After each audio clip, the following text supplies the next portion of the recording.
Hello and welcome to the AM show. Today is Tuesday, and I guess that we are on our way to achieving our target for the week. If you have not begun, don't worry.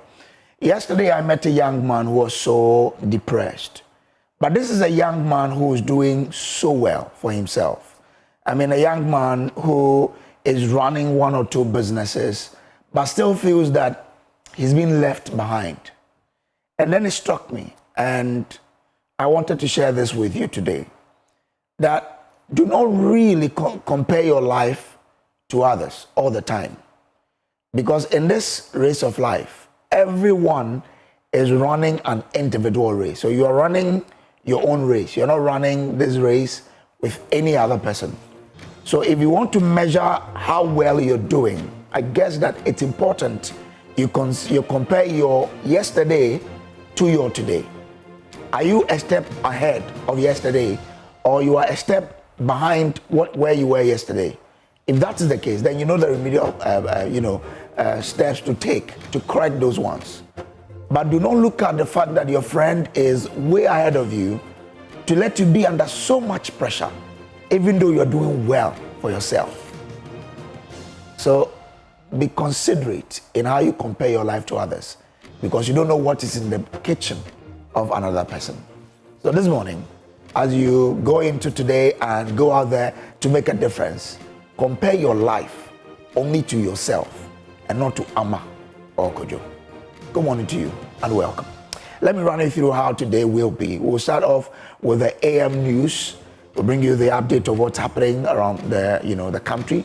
And then from there, we'll bring you the AM sports. Haruna Mubarak will be here to give you a wrap of what's happening in the world of sports. And then after that, we'll bring you, a conversation with, okay. So we'll delve more into it to really share with you a lot of issues that can really help you out on what you need to do. We'll bring you the news review, of course, after sports. Our guests will be joining us for us to review what the papers will be reporting. And then, of course, we have a conversation with Beatrice Annan Esquire. She is a presidential staffer. We'll delve more into what's happening at the presidency. Okay. So, and then again, we have Nana AJ Baffuor Awuah joining us for a conversation on, what's happening. He is MP for Menchia South. Okay. So that one would also come your way. So we have a pack of a lot of things to bring you this morning. So you have to stay with us for us to go through all of these conversations. And you know what? You are free to send us your questions, your thoughts on our social media platforms, and we'll share that with the rest of our viewers. Wherever you are, welcome aboard. AM show, as you know, always is sponsored by Kenoga Company Limited and Syntex Tanks. My name is Samuel Kojo Braze, and as always, I do this with Mbefa Adeti, the beautiful lady. We start off with the AM news. Please stay tuned for that.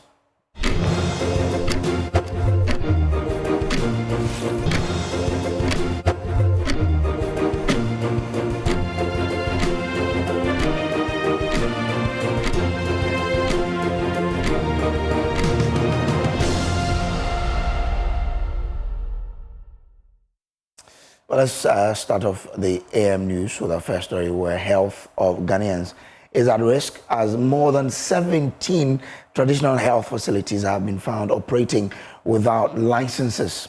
That's according to the Traditional Medicine Practicing Council, which launched a major enforcement clampdown in the Greater Accra region on Monday. The operation targeted massage centers, gymnasiums, chiropractic clinics, traditional healing centers, and other outfits accused of flouting regulatory processes. Michael Lawson, head of compliance at the council, tells Joy News the facilities were shut down for breaching safety regulations and posing potential health hazards to clients. Stephen Mensah has more in the following report. The enforcement exercise began in the Adenta municipality with the closure of a traditional herbal center where products worth several hundreds of cedis were confiscated. Next, the task force moved in on another herbal center whose operator alleges that his attempt to secure a license had been frustrated by the council. Yeah, they should be able to do, but there's frustration there. See, when you go, they don't tell you anything. How much are you supposed to pay for all that? Oh, this one alone, the last time I went to the office, they say it's 32,000, 3,200. At the Ultra Spa, the story was no different. Head of compliance at the council, Michael Lawson, says the clampdown is necessary to enforce safety standards and protect public health. Yes, that is very true. So within the latter part of last month, myself and the team, we decided to do a random check at some lucky herbal centers that are in Greater Accra. So we had opportunity to go to Madina, Asalibokwe, and the one we just picked the items at Adenta. And it will amaze you, the people who were in the shop, they had no license of operating, and there was no premise license in addition. According to officials, the operation is targeting massage centers, chiropractic clinics, traditional healing centers, and other facilities accused of operating outside regulatory approval processes.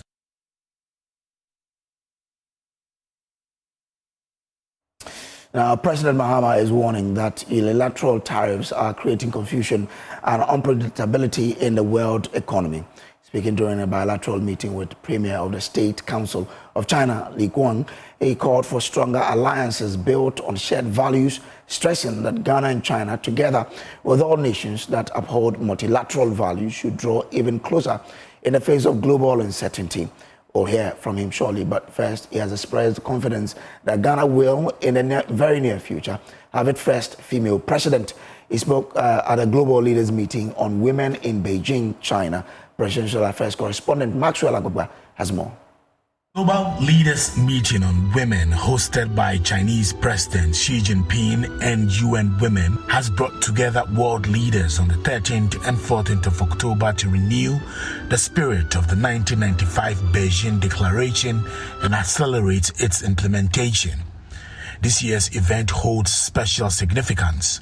It marks 80 years since the founding of the United Nations and 30 years since the 4th World Conference on Women held right in Beijing. Speaking at the opening ceremony, which had Chinese President Xi Jinping in attendance, President Mahama outlined key policies his government has introduced to promote gender equality and uplift women.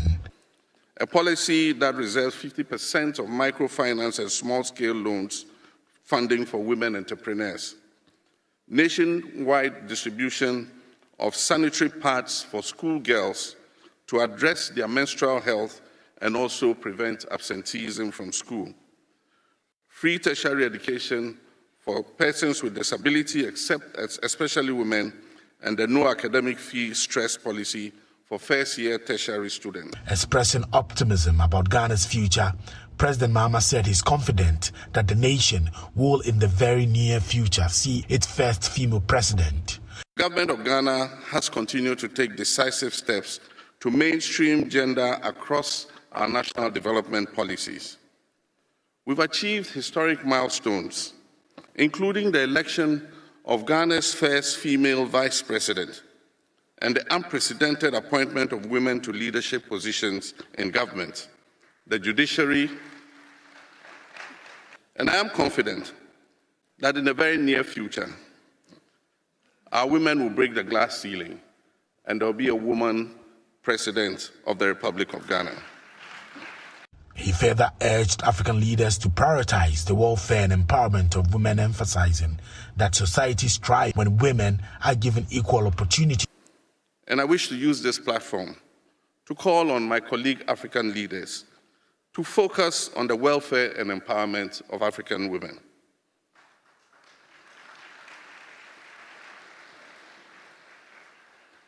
Mr. President, gender equality is not just a matter of justice. It is a driver of sustainable development. When women thrive, families prosper, communities are stronger, and nations progress. And President Mahama says it's time for Ghana, China, and all other countries that believe in multilateralism to deepen their cooperation amid rising unilateral tariffs and global instability. Changing rapidly after the Second World War, we all agreed that we would adopt a multilateral world order. Unfortunately, some countries have decided to act unilaterally, both in terms of their relationship with other countries, but also in terms of destroying the rules-based world trade order that we all had agreed to. And so countries are slapping tariffs unilaterally on other countries. My own country, Ghana, has not been spared. We've been slapped with 15% tariffs, but I'm sure that is far less than China has been slapped with. And so it's creating a lot of confusion and unpredictability in the whole world. But this is a time that countries that have shared values must stand together. And Ghana and China have had shared values. We have voted in international organizations on the same side. And so as the world becomes more unpredictable, there's a time that countries like Ghana and China and other willing partners that believe in multilateralism should stand even closer.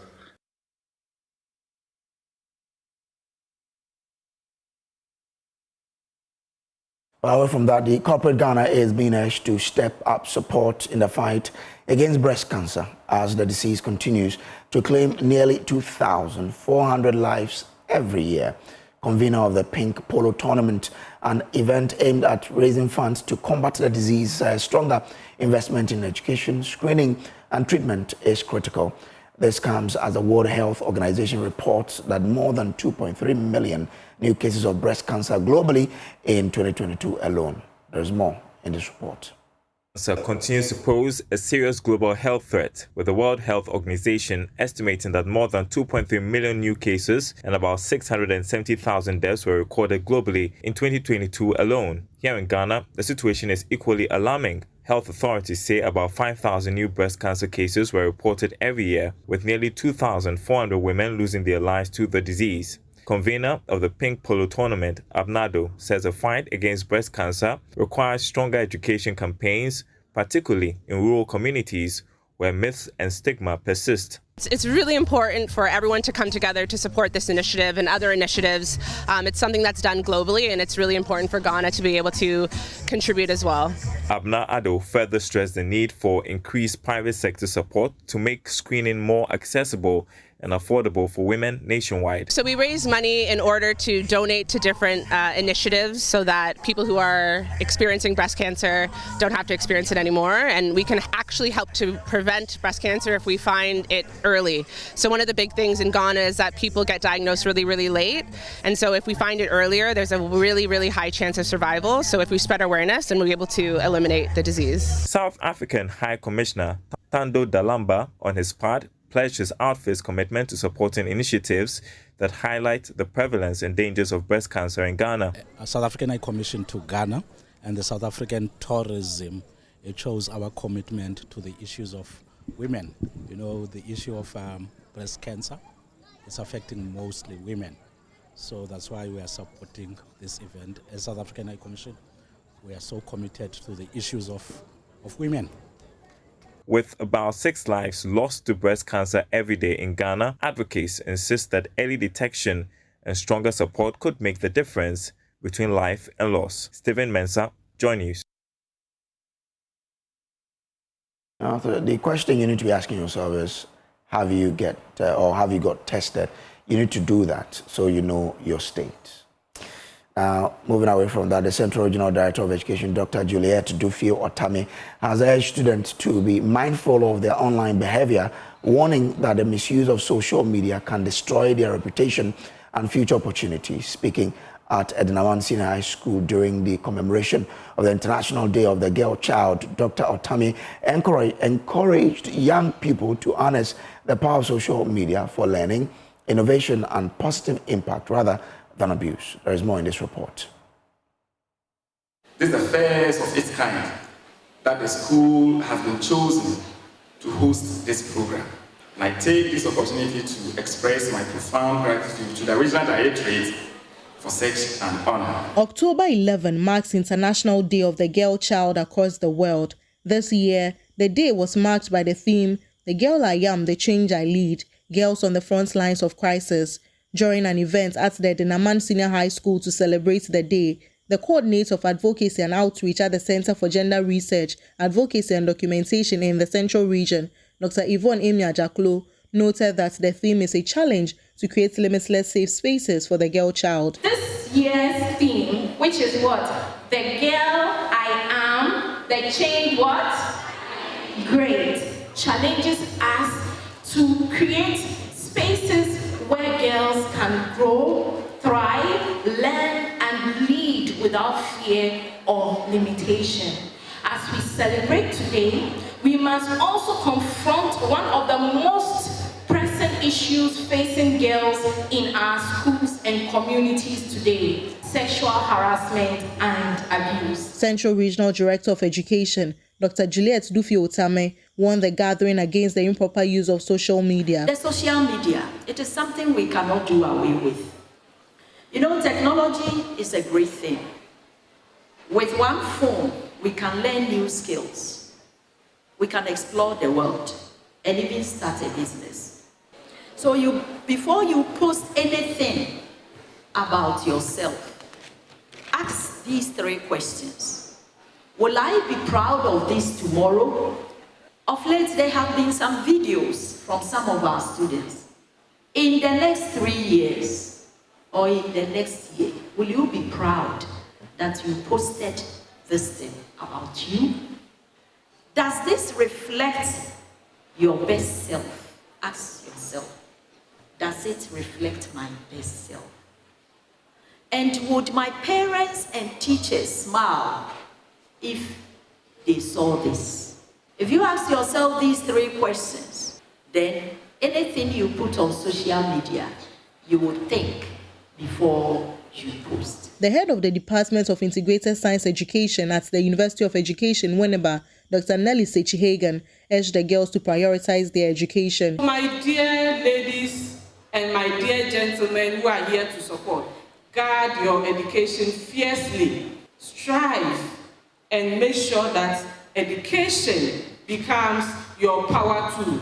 When you have knowledge, nobody can take it away from you. From Elmina, Abigail Lisson Nkrumah reports for Joy News. The Minister of Communication, Digital Technologies and Innovation, Sam Nate George, has reiterated the government's commitment to transforming the sector. He stated that technologies and connectivity are rapidly transforming economies across the globe, and Ghana cannot afford to be an island. Over 1,000 girls from basic schools across the country have been trained in information and communication technology, ICT, aiming to bridge the gender gap in the technology industry and empower girls with the skills, knowledge, and confidence to excel in the digital space. The Deputy Minister for Communication, Digital Technology and Innovation, Mahama Sukparu, represented the minister at the Girls ICT Summit in Awuah. Reading a speech on behalf of the Minister for Communication, Digital Technology and Innovation, Sam Nate George, Deputy Minister of Communication, Digital Technology and Innovation, Mahama Sukparu, asserted that the Girls and Enhanced ICT initiative plays a crucial role in the government reset agenda of not only equipping the youth with critical skills that will make them valuable in the unfolding digital world, but ensuring that girls and women are part of the transformative journey.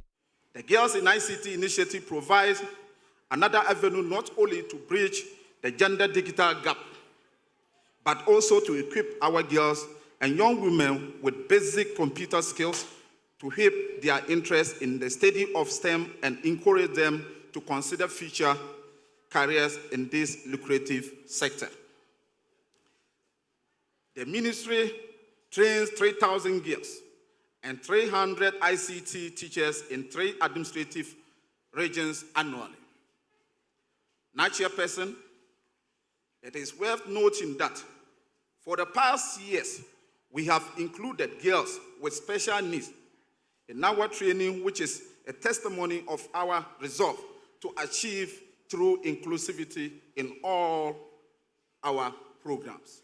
Chairman of the Parliamentary Select Committee on Information and Communication and Member of Parliament for Bunkurugu, Dr. Abed Banden, challenged the Ministry of Communication, Digital Technology and Innovation to design models that will assist young girls in the country to develop skills that will enable them to be employed by agencies. But I want to challenge the ministry again to design models that will assist these young girls to develop skills and be employable by agencies.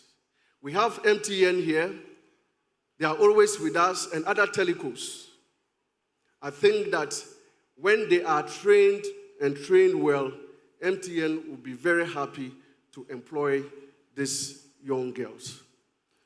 So we should not just allow them, distribute computers to them, and that ends their story. But we should have interest in their employability skills. Chief Executive Officer of the Ghana Investment Fund for Electronic Communication, GFEC, Sofotan Rashid Computer, disclosed plans of equipping all community centers in every district in the country. GFEC, through the support of our ministry, with the tacit support of the minister himself, Honorable Sam George, are going to activate all our CICs, the Community Information Centers, where we equip them with digital equipment so that whatever you have learned today, you will continue to learn at those centers in your district. And every district, by the close of the year, will have a very active CIC in the district in order to continue this learning. At GFEC, we remain committed to support the girls in ICT programs to expand to every corner of this country. Together, we can build an inclusive digital future where every child, regardless of gender or location, we are not going to discriminate. Hence, that is why we brought the second one to Upper West region. We believe that this is an environment that needs the services that we need to provide a lot of laptops. And this is the first time we are going to flood the region with plenty of laptops to make sure that the ICT program continues to grow. The event was climaxed with awards for the best performing girls in the ICT competition. Denita Etonam Charles of West St. Andrews Basic School won the overall best and received a cash amount of 3,500 Ghana cedis, a laptop, and an ICT center that will be constructed and finished at her school.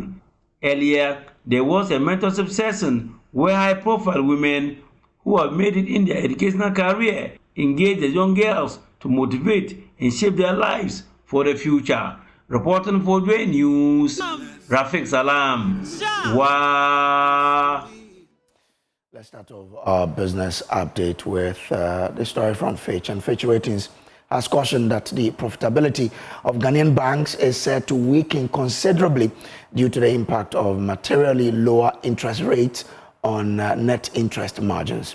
Fitch Ratings, however, pointed out that the profitability will remain high by regional standards and continue to be a strength of the bank's stand-alone credit profiles. The following report captures more.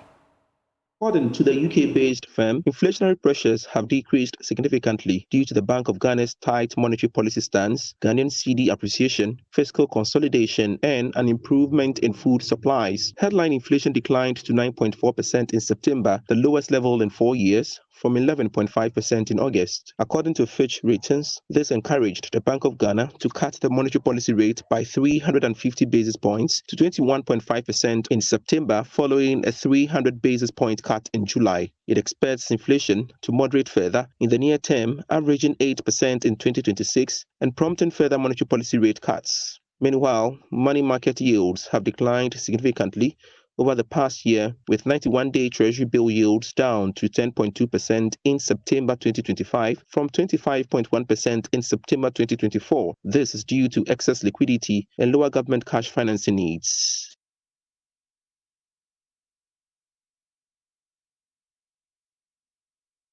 Now, economist Professor Patrick Isuming is asking government to use the 2026 budget to consolidate macroeconomic gains achieved so far this year. He gave the advice following the upgrade of Ghana's sovereign credit rating by Moody's Ratings. Ghana's long-term foreign currency debt was upgraded to CAA1 from CAA2, with the outlook hanging or changing to stable from positive. Speaking to Joy Business, Professor assuming caution that there is more to be done to alleviate the plight of ordinary Ghanaians. The confidence should be there, or the confidence has been improving, at least from the domestic front. When you look at the economic statement, that the economic data that the BOG has been releasing, the summary of economic and financial data, you do see the improvement in consumer confidence and business confidence. That's primarily domestic. But I think if you read the recent release at the IMF after the Staffer Beatrice agreement, the statement that came with it, is full of positive news about the direction of the economy. So I think investors out there will look and know that yes, we are coming from a very bad place, but we are headed in the right direction. So in that sense, I think that should bring some confidence.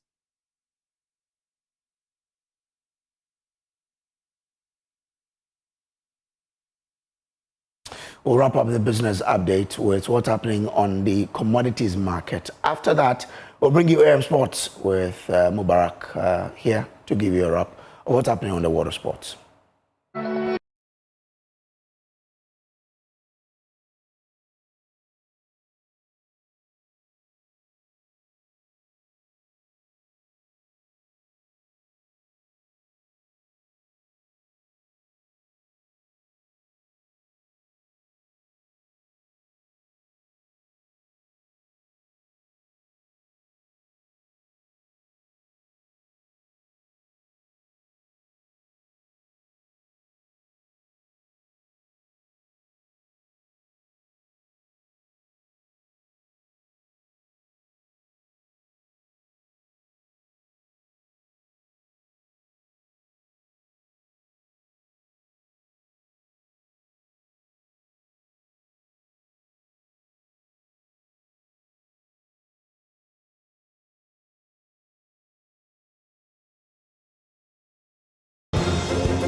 Let's do sports now on the AM show.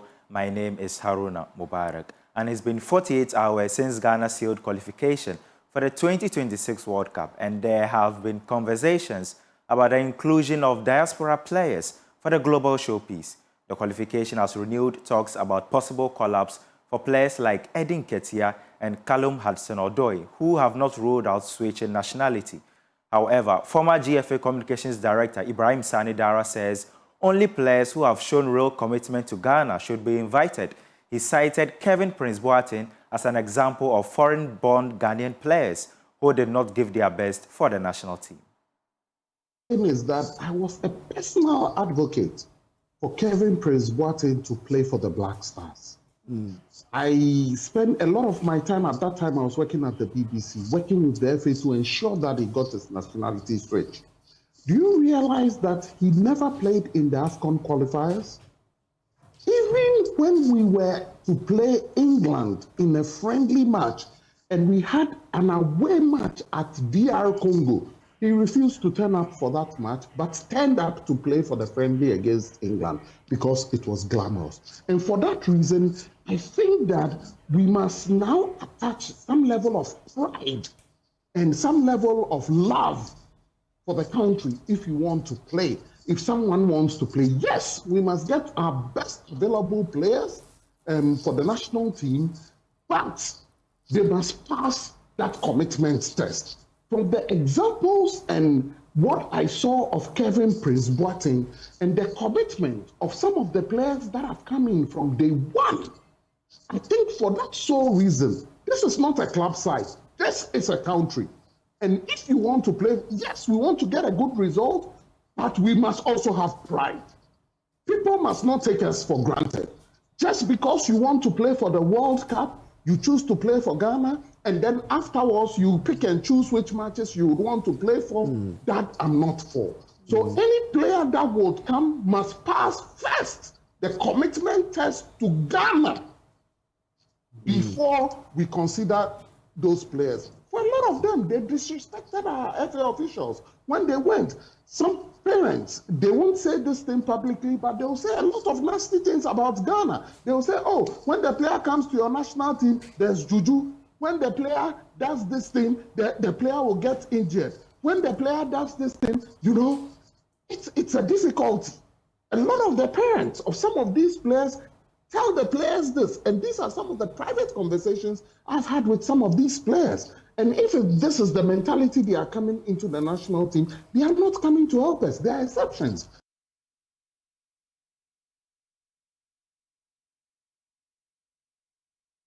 Now, Ghana head coach Otto, he has until the latter part of next year to release his squad for the World Cup. Meanwhile, there are growing calls for the inclusion of home-based players in the team. FIFA has earmarked about $355 million under its club benefits program to reward clubs whose players feature at the tournament. Member of Parliament for Brekum West, Dixon Chiredia, wants about 5 slots reserved for local players to help boost the finances of clubs in the country. United States, Canada, and USA. Should we be deliberate in bringing about 2, 3, 4, 5 local players to augment the team now that FIFA has funds allocated to clubs, so that these funds will come back into the country to support development of local football? He indicated out of the 23 you'll be sending also 26 now. 26 now, 11 will start, and about 15 will be there, and every match you have opportunity for 5 substitutions. So there is a possibility that some players will be at the tournament but will not kick football. So maybe 21 based strictly on selection criteria. Then we deliberate, look at maybe 4 or 5 local players who have clearly distinguished themselves. You know, last season our top scorer, Amankona, is there. He gets opportunity to be with the team.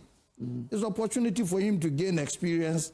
And so we should be deliberate in looking at that. It brings revenue to exactly, the revenue, rather than going to the foreign clubs.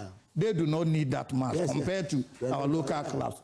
And there can be special arrangement that whatever comes, you know, the allocation is not for the country, it's for their clubs. So maybe the allocation that comes in will be brought together and distributed to support all clubs. There can be clubs. No, Kojo. That will also bring issues of selection. You know, sometimes there will be issues. You know, we need that money to develop football in general. So there can be maybe a MOU agreement behind the scenes that 4 or 5 people who will fit the bill and be invited. Whatever comes in will be, of course, maybe their respective clubs may get slightly bigger than the other clubs. But I believe if such arrangement, it's early days yet, but I think it's a conversation worth pursuing. Now, Hearts of Oak and Hearts of Lions players will be hoping to be part of the squad for the World Cup. The 2 clubs were in action yesterday in the Ghana Premier League as the match ended goalless. Hearts of Oak, they dominated possession with 54% of the ball and looked the more adventurous of the 2 sides. However, their inability to convert chances proved costly as the resolute Lions backline stood firm throughout the 90 minutes. The draw sees both teams maintain their unbeaten start to the season. Up next for Hearts of Oak is a clash against Brekum Chelsea, while Hearts of Lions face Bibiani Gold Stars.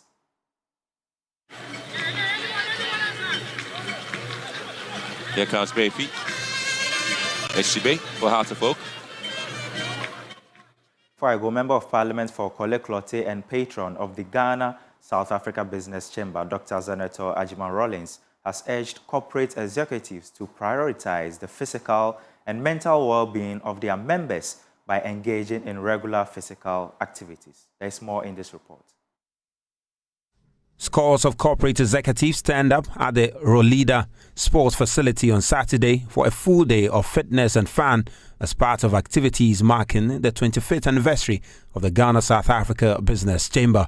The all-day event featured an exciting lineup of activities, including a 5 kilometers run, a 20 kilometer cycling challenge, tennis exhibition featuring Ghana's nationally ranked players, and paddle sessions by the Rainbow Nations Paddle Club.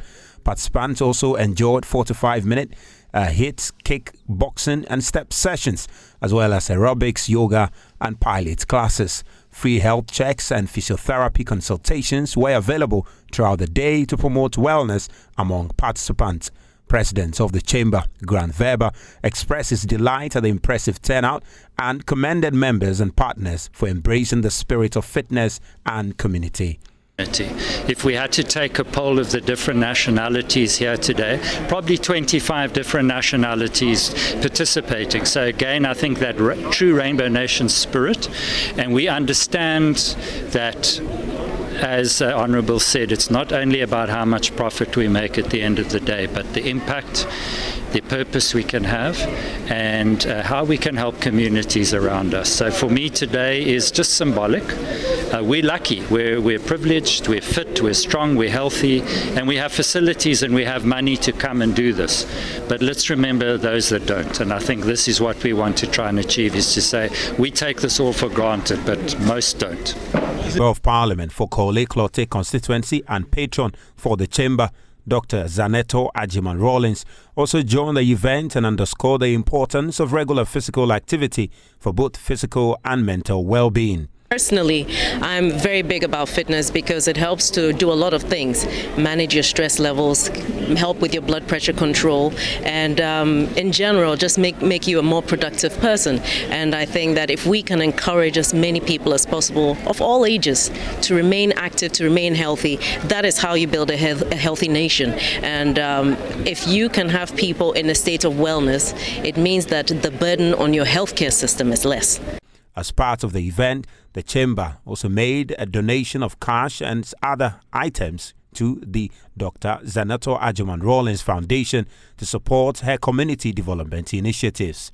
Chairperson of the 25th Anniversary Committee, Orefile Malope, also announced that the Chamber's year-long celebration will climax with a special Pan-African event to be held next month. So we are having our final event in November, which will be for all the chambers across Ghana, with a strong emphasis on the Pan-African Chamber of Commerce, who are our partners, to celebrate Pan-Africanism, unity in Ghana, and to discuss how we can further strengthen our collaborations between each other and with our host nation, our new home.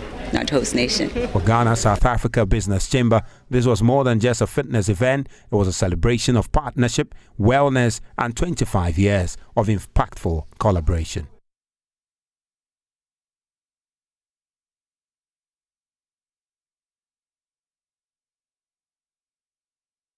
And that's your sports on the AM show. My name is Haruna Mubarak.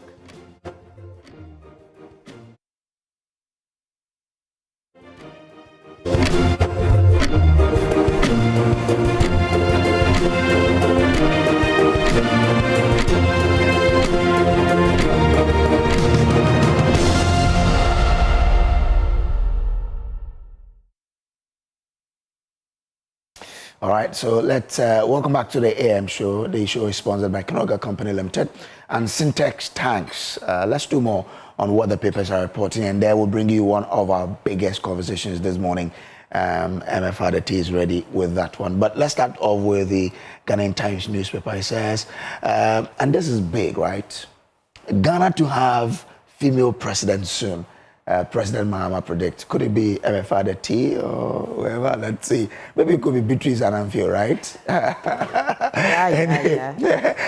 J. Kojo Market Fire victims send SOS to government, and cataract tops blindness causes in Ghana as country struggles to meet surgery target. But Beatrice, Are you preparing to be the president of this country? I don't think I even qualify as we speak. I'm not yet 40, so I don't qualify to be a president. But he said soon. So before you became, you're an MFA. Looking at how... He said, are you preparing? No, looking at how President Mahama suffers, I don't think he's... It's a huge calling. As I sit here, I don't have such ambitions. No, okay, all right. Okay, relief at last, nurses, midwives to receive 10-month salary arrears, health minister. That's good news for brothers and sisters who are in the nursing profession, who have been protesting some few weeks back about non-payment of salaries. Agric Minister Lord Smallholder Farmers for global food production. That's great, because this is my area. I love it when we talk about food. And again, 13 communities in Yape Kuseu constituency connected to national grid. It's at the back page of the Ghanaian Times newspaper. Let's do the National Enquirer now. And tension wrapped in hope. Police accused of misconduct, citizens intimidated. GPRTU petitions IGP. Get details with us on page 4 of the newspaper. GRA naps 10 trucks smuggling 540,000 liters of diesel. Wow, that's a lot of money there. But the details is on pages 2, 3, 4, 5, 8, and 9. Detailed story in the Enquirer newspaper. And KGL Group congratulates Ghana Black Stars on 2026 FIFA World Cup qualification. Get details of that story as well. MPA boss pushes for quick rollout of 24-hour economy in the petroleum sector. He's been on this for quite some time, because I remember the early part of the year he was talking about how the 24-hour economy will start in the petroleum sector. Get details of that story as well. Now, temper justice with Mercy. Health Minister urges leniency for nurse who insulted him. I'm sure you saw that story there, but get details in this paper.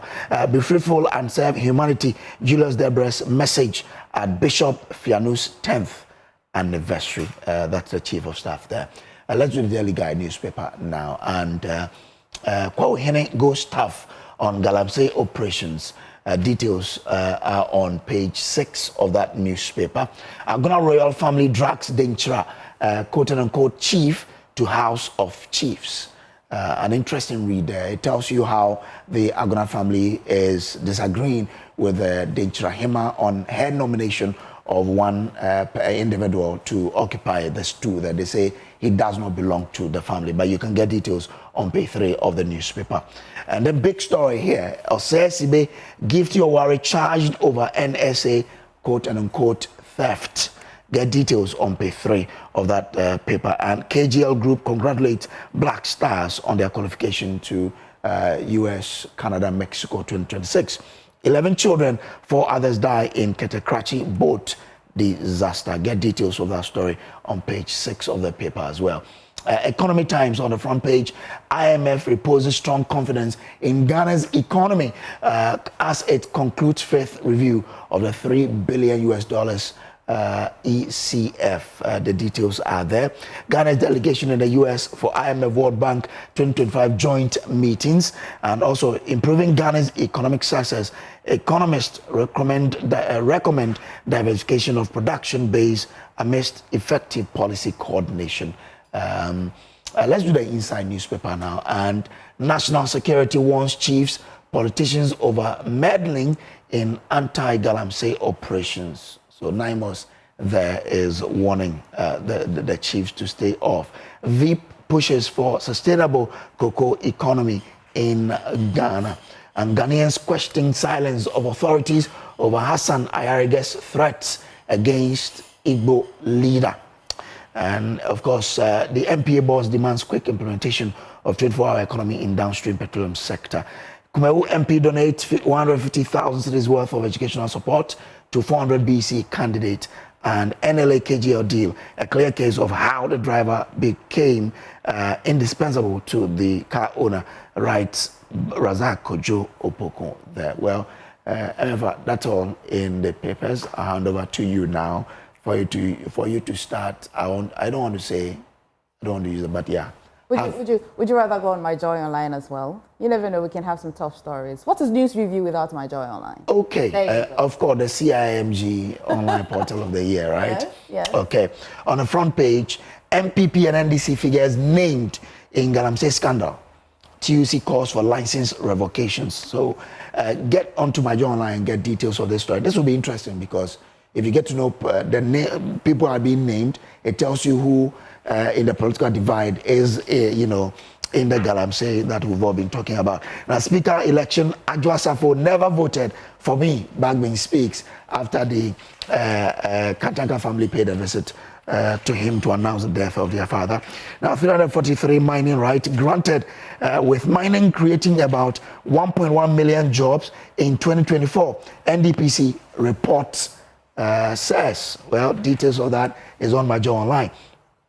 Finance Minister leads Ghana's delegation to 2025 IMF World Bank annual meetings in Washington, D.C. And government has failed to keep its word to use Dr. Otto blast broken promises on galamsey fight. Several other stories on myjoyonline.com. Of course, let's end with City Newsroom and what is on that portal as well. We'll share that with you. So you let me relieve you. That'll be all. Yeah? We should. Yeah. Okay, all right. Thank you very much for relieving me. Thank you so much. Thank you. A lot happening in the news, not just on my Joy Online, but the newspapers as well. And this morning we're joined by Beatrice Annan, legal consultant, and as well a presidential staffer. Thank you. Good morning. Thank you. Good to see you. You look gorgeous. Very stunning. Thank you. I'm happy to be here. I think today is my first time of being on your show. Like 12 times, so I'm so happy to be here. I'm happy that you're here. Usually a news review would ask what in the news has your attention. There are two things. Okay. The first one, President Mahama saying that a woman will be a president in the future. And of course, the most trending issue, galamsey. So these, are the two things. And from where I sit and working close to with President Mahama, if anybody is so conscious about women development, if anybody is so conscious about changing the narrative and the optics, I think it's President Mahama. And you can see this demonstrated in two ways. When he wanted a running mate for an election, at a time when many people, including even Nanado, had said that Ghanaian women were not so dynamic. And many people had opposed, the candidature of a female. He stood his ground. In 2020, ran with Professor Jenano Pokwajuman. In 2024, did same. I also keep saying that during the campaign, what many didn't notice was that both spokesperson, Joyce Bauer, Esquire, and myself were the spokesperson. And it's a very technical thing to be speaking for someone and no meaner person than the president. And so it tells you how confident he is. Even where I sit today as a presidential staffer, President Mahama will say, for every board that is being formed, we need women.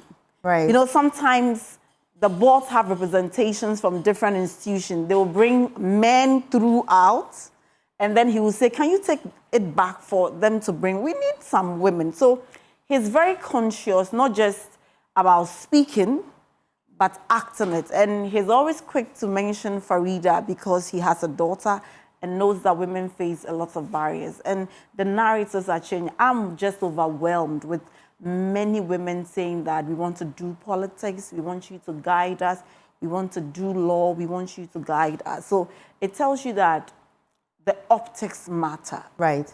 Representation matter. It changes the narrative for young people thinking that they are just good for marriage, to saying that we can be at the decision table and make decisions. I still don't understand why men will make decisions about how the breast should be handled when they don't have breast and they can't tell. And of course, we are celebrating October, Pink October. So I also use this opportunity to encourage many, many women to get their breast screened because the earlier is detected, the better.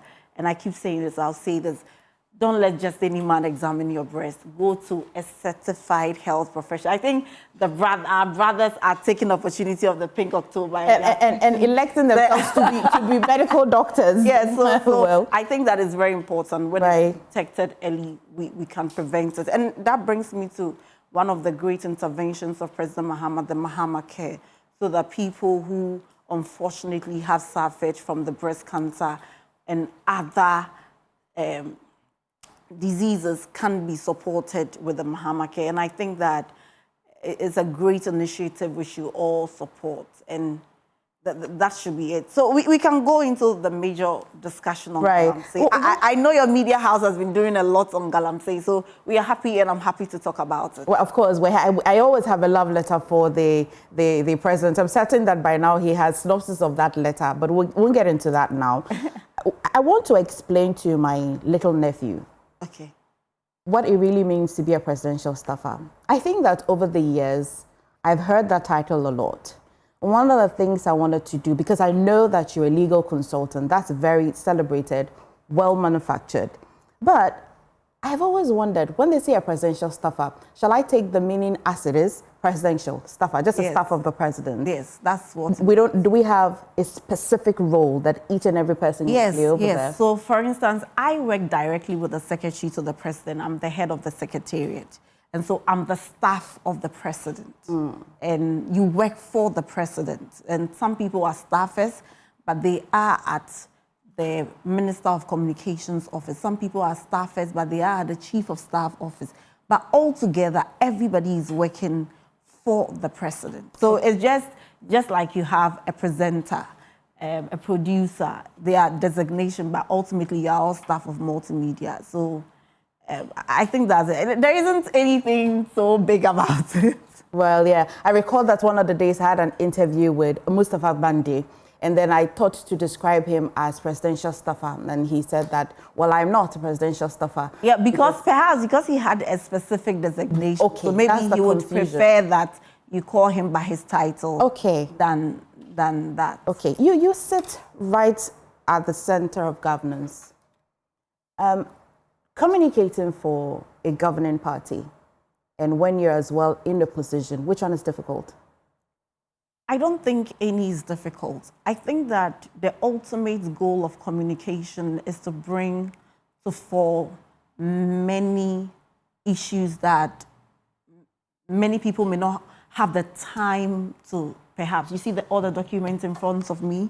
Many people will not have all the time to read all these. So we attempt to read them and we come and summarize it. Okay. I think normally people would say that it is more difficult when you are communicating for government, but I'm just proud to be communicating for the NDC government because there is a certain trajectory of a government that is conscious of doing the right thing, that is welcoming of dissenting opinion, and that views dissenting opinion as feedback. And so it's more welcome. I keep telling my MPP friends that they struggled with communication in power, and they are struggling in opposition as well. And so it is not necessarily whether you're in power or not. It's about what your government is doing and how you put that point across. Because if your government is not doing anything, there is nothing we expect the MPP communicators to be saying then, because you can only say what is being done. So I don't think there is any difference. If you ask me, I don't think there is any difference. Maybe in power, the burden is higher. So you don't just tell, but you demonstrate exactly what you're doing. So it's not enough to say, this will have to be done. You have to demonstrate what you're doing. But I don't have a difficulty with any at all. Earlier this year, Global Info Analytics did quite the recent survey on the performance of the president, the governance in general, and they thought to compare his performance in September of that recent quarter to the early ones. And there seemed to be a little bit of drop. That survey suggested that there seemed to be some drop. It goes further to seem to put numerical or numbers to what Imani did on the polls. What they did was they sampled views on social media. What I think the Global Info Analytics did was to put data to that belief that the Imani Africa jewelers were brought up. Where you sit, because you're sitting just in the middle, in the center of it, and if you are not communicating as a party person, how would you rate the performance of the government? No, I am a very honest communicator. In fact, the president I work for is one president who is more tolerant to dissenting opinion. And in NDC, it's very evident. You don't need to toe a party line if you have a different. So if I have a different opinion, I'm happy to share it. But it is natural that when people have high expectations and sometimes you come to power, they are a bit impatient. And so they expect that. So if you go behind the data, you realize that a number of people want MPP appointees jailed because of the oral. In our judicial system, you can't achieve that in 10 months. And so when you ask them to rate, they probably will give 80. But in October 2024, they may rate President Mahama maybe 95. So it's natural. And for us, that is a very useful feedback. We don't think that ratings are just to satisfy the egos of government. We think that they are very useful feedback to ask what is it that people think that we are not doing right, what it is that we can do better. And yesterday, even for some of the people like Professor Asari, we call him Kweku Azar. Yes. You know, he's been on the neck of oral. When the charges were filed in the National Service Authority's case, he says that oral is oral. And so these sentiments are genuine. They are useful feedback. And MFA, while I say that, it's important we make the point that we are enjoying and experiencing a very refreshing governance. And as I sit here, I don't know of any multimedia journalist that has to fly to South Africa because you are on an anti-galamsey campaign. All your journalists are here. In the past, Manasseh Azuri practically had to even resign and be moving from one hotel to the other. I mean, he was practically... Manasseh returned before the current government came. That's what I'm saying. So we are enjoying a very refreshing atmosphere. What I actually mean is that even when the NPP was still in power, he still returned home. Yeah, he returned after what pressure? He returned after what pressure? Today, it's so... I mean, anytime I'm watching different media houses, I'm so excited, I'm so elated, because that's what democracy is about. The ability for people to give dissenting opinion, the ability for people to say that we think we rated you 97%, but we think now maybe you're at 80 or we are at 60. The government quickens, we go back and they say, okay, we are happy with this. We think this can be done better. And President Mahama himself has been saying it. In fact, the last time he met the CSOs, he told them, do not quench the fire. Keep the fire coming, keep the pressure coming, so that you keep us as a government on our toes. So for us, these ratings, if you ask me, are a reflection of what the people feel.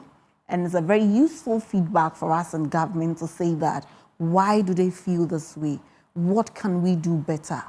While I acknowledge that there's some progress as of yesterday in the NSA scandal, what do you say to people like Domelevo, who especially carries a very crucial role? He's the board chair for IOCO, correct me if I'm wrong, who says says that really the progress with oral, he's not quite enthused, he's not quite amused. I like to think that he already knows the judicial system already, and even the NDC as well acknowledges how the judicial system is. Would you say that the promises you made during opposition or when you were campaigning about how you're going to be, what you're going to use the oral for, would you say that the promises were quite inflated, they're quite ballooned? No, I wouldn't say that. You see, we got so pressured in this country in the last 8 years that somehow we've forgotten how democracy ought to be.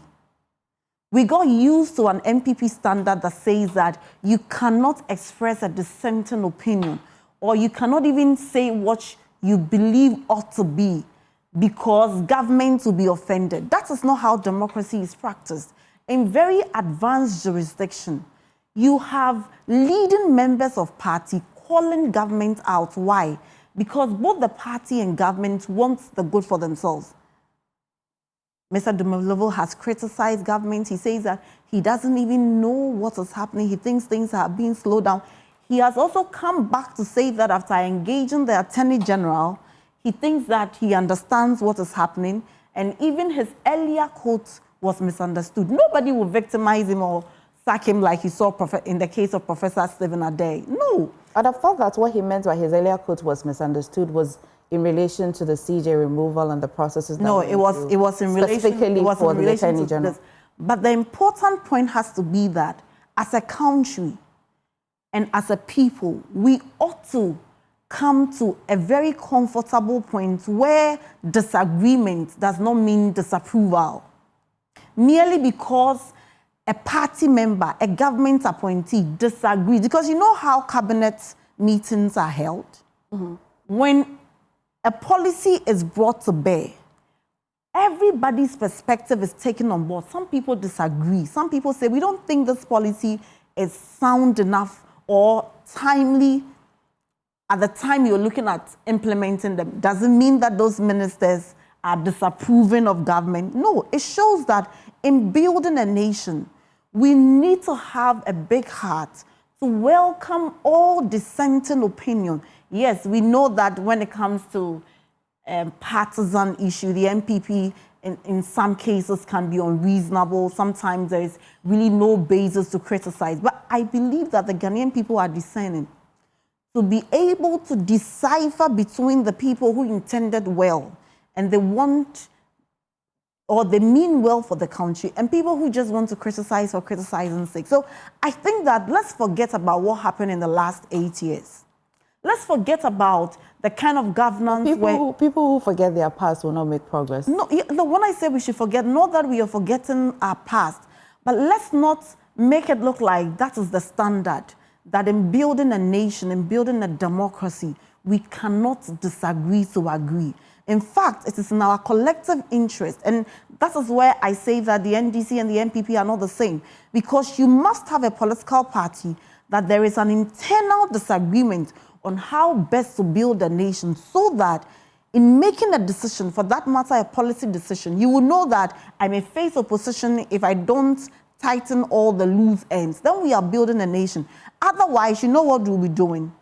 We'll be telling leaders that we are all sycophants. And it doesn't matter what you're doing. It doesn't matter how bad you're doing it. We don't want to talk. So we must encourage not just Malevo, but a number of people who have been consistent. I, for instance, in the fight of galamsey, commended the Catholic bishops. Why? They have been very consistent. They spoke in the past, they are speaking now. That is a consistent group in our quest to build our nation. We can't just say that nobody, the NDC does not claim to be a repository of all knowledge. We need to build the nation for the people, with the people. And so we need to listen to these dissenting opinions. And I'm very excited that all these are happening under an NDC government, and especially under the presidency of President John Mahama. And I hope that in the future, every government will take this path. Because you've introduced galamsey, maybe we'll get into it. It's quite an elephant in everybody's room, not just this particular room, right? Yeah. And so on a scale of, say, I'm not a numbers person, but people say 1 to 10 or 0 to 10, how would you rate the fight against illegal mining in Ghana currently? You see, an attempt to rate a fight like illegal mining, it's an attempt not to recognize the enormity of the challenge. Because if I tell you it's 5/10, it's 7/10, by which standard, by which KPI, by which water bodies, by which data, I think that the discussion should not be about rating. I think the discussion should be about the efforts and whether these efforts are intended to yield a certain outcome. In my years of going to school from nursery to, say, secondary school, each time I took my score sheet, you see that the teacher will mark if it is 4/10 before they'll put the remarks, good efforts. You know why? You know why? Because when you start school, the end of the school is the examination. And so by the time you're writing the examination, you are being scored because you've come to the end of that syllabus. We put the continuous assessments to be able to get the total score. And that is why even after so I would opt for the continuous assessment thing. There's figure to it. There's numbers to it. Yes, there may be numbers to it, but I think that it will be a very simplistic analysis. I could just sit here and give you a figure, and trust me, I'll defend whatever figure I give you. You know why I ask? I ask because I've always wondered, do you think that the NDC as a party, the promises you made in the fight against illegal money, because you have just said that the problem is enormous. It's quite deeper. Do you think that you should have been at least measured in the promises on how you'd fight illegal mining? Or you still say that it's 9 months? In fact, if we had our own way, we must enhance the promises. Because at the time of even making those promises, we may not have come to the knowledge of even how bad it was. And so even with now, we must enhance the promise. MFA, we are talking about a government that inherited a phenomenon of galamsey at a time when from 2023 to 7 January 2025, the NPP government had made no efforts howsoever to fight the menace of galamsey. And you know the research I did? I went on to Joy News from your X pages and Facebook from 2023 through to January. And I wanted to see whether when the NPP left the fight and they withdrew Operation Galamstop, Vanguard, and all those other things they were doing, whether Joy FM even puts pressure.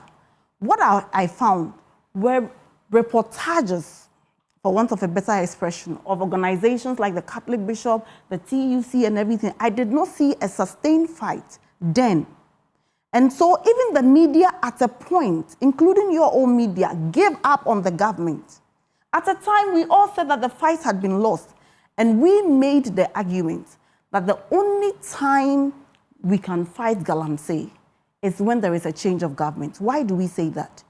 I have with me here the Professor Frimpong Watten's report, where people who were at Jubilee have been mentioned. He just did not say that there were people at the presidency. He actually went further to say that these names were engaged in galamsey. Remember, he was a sector minister, and he was also the chairman of the Interministerial Committee to fight galamsey then. We had party chairmen, we had party executives, both national and regional, in NPP, engaged in galamsey, not just galamsey, but in forest reserve area. Between 2023 till now, the NPP government did nothing. The media gave up, rightly so, because I remember your sister station, City FM, championed it just like you have started, and nothing came out of it. So we are talking about a government. I think the fight against illegal mining with Joy News has been quite consistent. Yes, yeah, you've been quite consistent, but at a point, rightly so, you give up. I mean, and I don't see that anybody will give up. But I'm happy. No, I'm really happy you are back now, because you know why? Because I don't think we ever give up. You know, I'm happy you are back now. You know why? Because when I buy food and you buy food, there is no difference between the fact that I'm a staffer and you are a presenter. Absolutely not. We eat the same food. So if I sit at the presidency and I want to come and defend galamsey, even the president is at risk. Every one of us is at risk. So the NDC's approach is not to deny the existence of galamsey, because there is no government appointee, as I speak to you, that is engaged in galamsey. President Mahama has done something that is remarkable, saying that no government appointee should be engaged in galamsey. I mean, in legal mining. And I want to stress this point. No government appointee ought to even be engaged in legal mining. What about those? I don't have records of those who are existing already. Will you revoke the licenses of those as well? No, bring your appointment letter and go and do the business of mining. Because look at me. I work directly with the secretary to the president. I am on the same floor with the president. Can you imagine that I'm engaged in galamsey? How would the district police commander? That is illegal. What about licensed one? You, as a government appointee, with the fight we are facing, you have no business. If you want to engage in legal small-scale mining, surrender your position. What's the balance between a government appointee who is not allowed to do mining plus somebody who is in the ruling party who is also engaged in mining? So what's the balance? If you're in a ruling party, I don't know of any who is currently in the ruling party, or I mean at the national level. But if you are... John Okujo, who is a member of the NDC, that's last week, yeah, that is so far legal. Yes. But so my question she has been doing, but she's not a government appointee. That's why my question is that if you're not a government appointee, but you belong to the governing party. Where do we draw the line, the balance? We draw the line when it is legal and illegal. First of all, political party association should not be an immunity to when you do wrong. We like doing that in this country, where people do wrong, they don't want to be held accountable, and the moment they are arrested, they say, oh, I'm NDC, I'm MPP. Then you see the political parties. I think that period is past. I think that one of the clearest examples we have is that when the president received a briefing that mentioned Yamin and Abanga as national executives of the NDC who are alleged to have been engaged in illegal mining, quickly referred them to, and I'm told they always go and report. That demonstrates a commitment of a government. So because I cannot tell the scope, and as we are struggling to even define whether it's legal or illegal, we can't tell the scope of what a government appointee would do. So these are some of the fetters we put in place. What are we doing with the Professor Frimpong Boateng's report? Yes, we've referred it. We are going behind it so a docket can be prepared on it. And it takes some time, but surely it will come. But MFA, the point also has to be made that to demonstrate this government's commitment to fighting galamsey at a time when we came to meet no fight against galamsey is to show that 9 red zone forest areas have been reclaimed. That, I think, is a feather in the cap. I don't think that is exclusive and exhaustive. Break it down for me. Reclaimed as in? I mean repossessed. Okay. 9 forest reserves have been repossessed.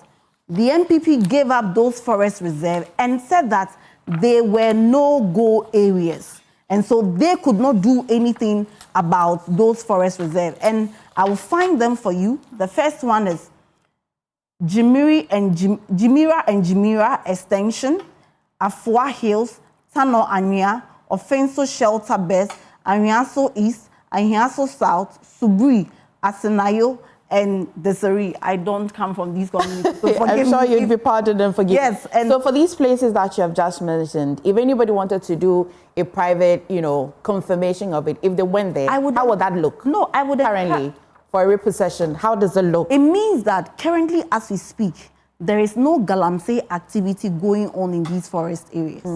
And for me, that is a plus because the previous government says that we couldn't do anything about it.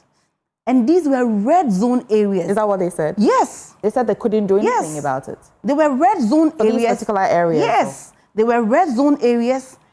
Guards of the Forestry Commission could not go there. Nobody. There was no intention. And for Tano area, that was where Akunta mining was engaged in illegal mining.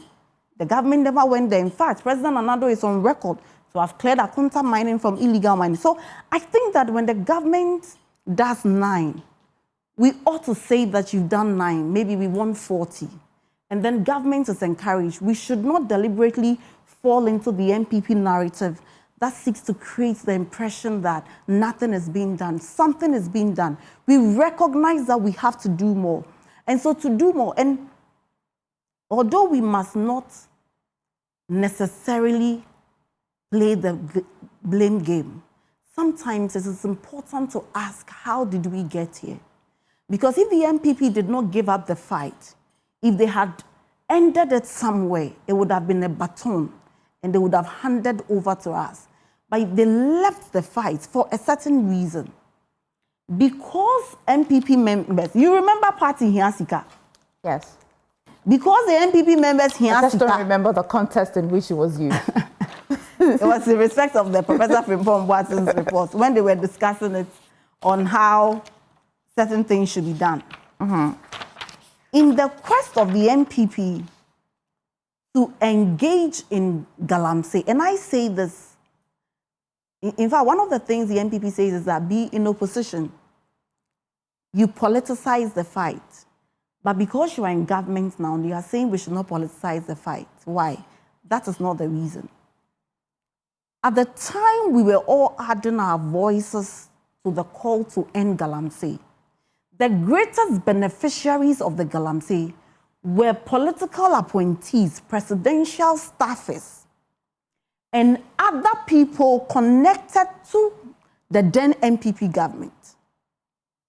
today, as I speak to you, there is no government appointee, whether at the presidency or at the ministry or at any agency, who is engaged in galamsey. So you cannot politicize such a fight. I mean, because in the earlier submission, when you were talking about President Mahama, giving us hope that a woman could become president very soon, you use optics, and I came along with you. And so it will be a word we may have to play around with on this table this morning. I mean, of course, when it comes to the fight against illegal mining, I think everybody watching us now would appreciate that it is quite a tough fight, especially because of the way it is nuanced. Talking of optics, I hear that, yes, you're planning to repeal the airline. But many people on this table have said that the optics, really, you promised to repeal that airline. I hear a counter-argument, but who actually even created that law in the first place? So some people do not have the moral right to want to say that it should be repealed. We ask these questions because we have seen certain bills raised in Parliament under certificate of urgency, just for the optics of it. How do you feel about the airline not being repealed till now? So I believe that the airline should have been repealed by now. But let me show you why it was not repealed. And it would be repealed when Parliament resumes sometime this month.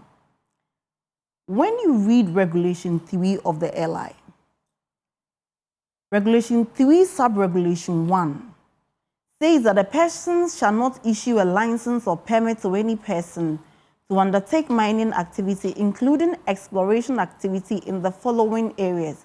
It goes on to mention the first one is a globally significant biodiversity area, among others. So generally, the rule is that you ought not to grant license or permit for people to mine in certain areas, including forest reserve. Then there is a caveat in Sub-Regulation 2, that despite paragraph A of Sub-Regulation 1, the President may, subject to Article 286 of the Constitution, give approval in writing to a mining company to undertake mining activity in a globally significant biodiversity area in the national interest, emphasis mine.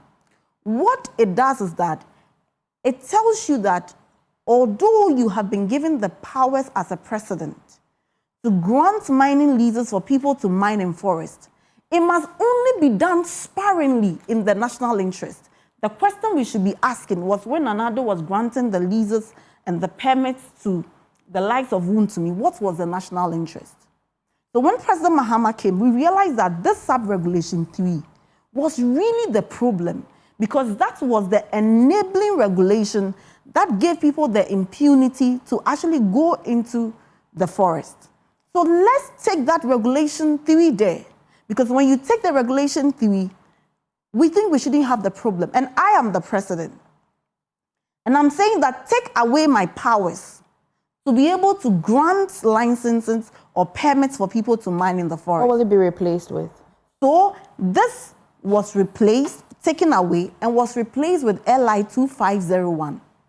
Civil society said that we think that even if the law was well intended, the way they have been applied, again, against the background of your own promise, we think it should be repealed in its entirety.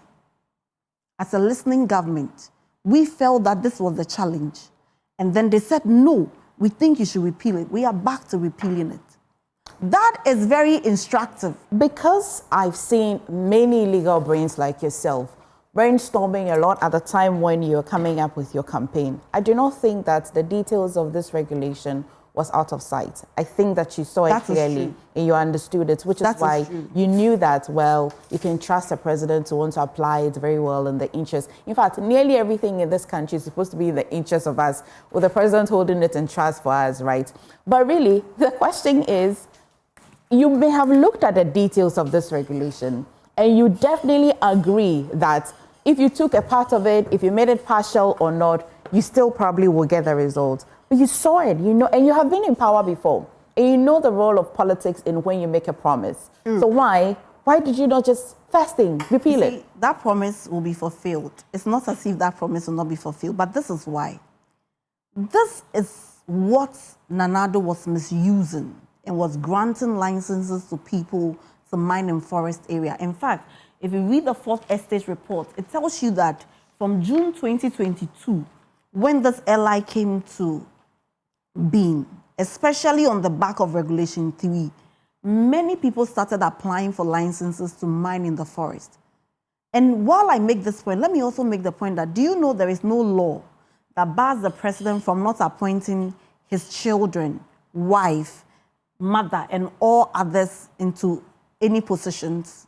I'd not be surprised because they're citizens. Why not? Yes, but we don't expect the president to do that. You know why? Because they are not in tandem with moral and ethical, maybe not moral, but ethical principles of governance. And so we don't even expect you to do that.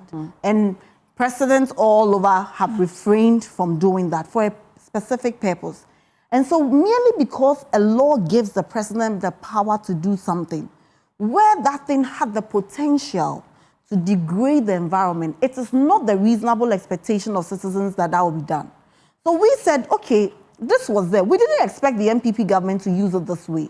So if they are actually hiding under the entire LI to say that this entire LI gives the president the right to grant permits, and so they were just granting the permits, then the LI ought to be repealed. You appreciate trust and time, right? I appreciate. You appreciate trust and time. I appreciate that. And so while this will be repealed, and then we'll be happy about it, civil society and many individuals who are calling for the repeal, have you measured the impact of it in the general optics of the government? I think the general impact will be its effects on illegal mining. I think every action and inaction of this government is not merely for the optics. It's not merely for communication line. It ought to be something that you pilot for the greater good and for a certain measurable impact, rather than saying that a communication guideline, I did this in 5 days, than to say that, okay, we don't want to leave a lacuna. The moment you repeal the LI, it means that there may be no there may be no stopgap measure. So we don't want to leave a lacuna. Let's take this, which is a problem, away. Civil society said, no, we hear that argument. It may be sound, but we want to hold you by your promise. There is absolutely nothing wrong to say that. I hear you back. I'll go back to do that. What we are teaching, and by this narrative, telling many governments is that when you say something, it doesn't matter the effects, do it. And that is why the MPP government really messed up, because they were not interested in the impact and the effect. They were interested in just the statement of we have done it. And I can give you one example. When it came to the issue of galamsey, they said they had done community mining, and that community mining ought to have helped the people in the community, and they gave it a very nice name. Do you know what happened? The areas which they designated as being the areas to benefit from the community mining, the people engaged in the community mining were not from the community. All they needed to tell you was that we have started community mining. The NDC takes a different approach. We believe that it's important to control the narrative. The responsible cooperative mining, is that what is replacing this one? Yes. And when we came into office, MFI, you'll be shocked to know that there was no single policy guideline on how they intended to implement the community mining. There was no policy. It's as if somebody slept and said, hey, I think this is a good communication line. Let's do it. Let's give licenses. What differences with the I'm happy you asked this question. This COMSDEP, what it did was that it went into the communities. And in engaging the communities, we realized that the people live in mining communities. They cannot merely see workers going to work in Newmont, in Shrano mines, in Asanko, and all these mining big firms. They see the lifestyle of the workers, and you say they shouldn't mine. And successive governments have not really engaged them. Like I gave you the example of the failure of the community mining. They just give it the name. They go and bring financiers from other communities. So the NDC says that we must learn a lesson from some of these interventions that never worked. And so together with the communities, this is what the NDC government is now going to do, and it has started. That for every community, 15 people who are living in the community must form a cooperative. So no one individual can go and incorporate a company and say that they are engaged in community mining. 15 people must come together, form a cooperative, and you know what government is doing. Government has engaged the likes of Newmont and other huge mining companies who have concessions and have very major mineral deposits, but they are not in the commercial quantities that those big companies want.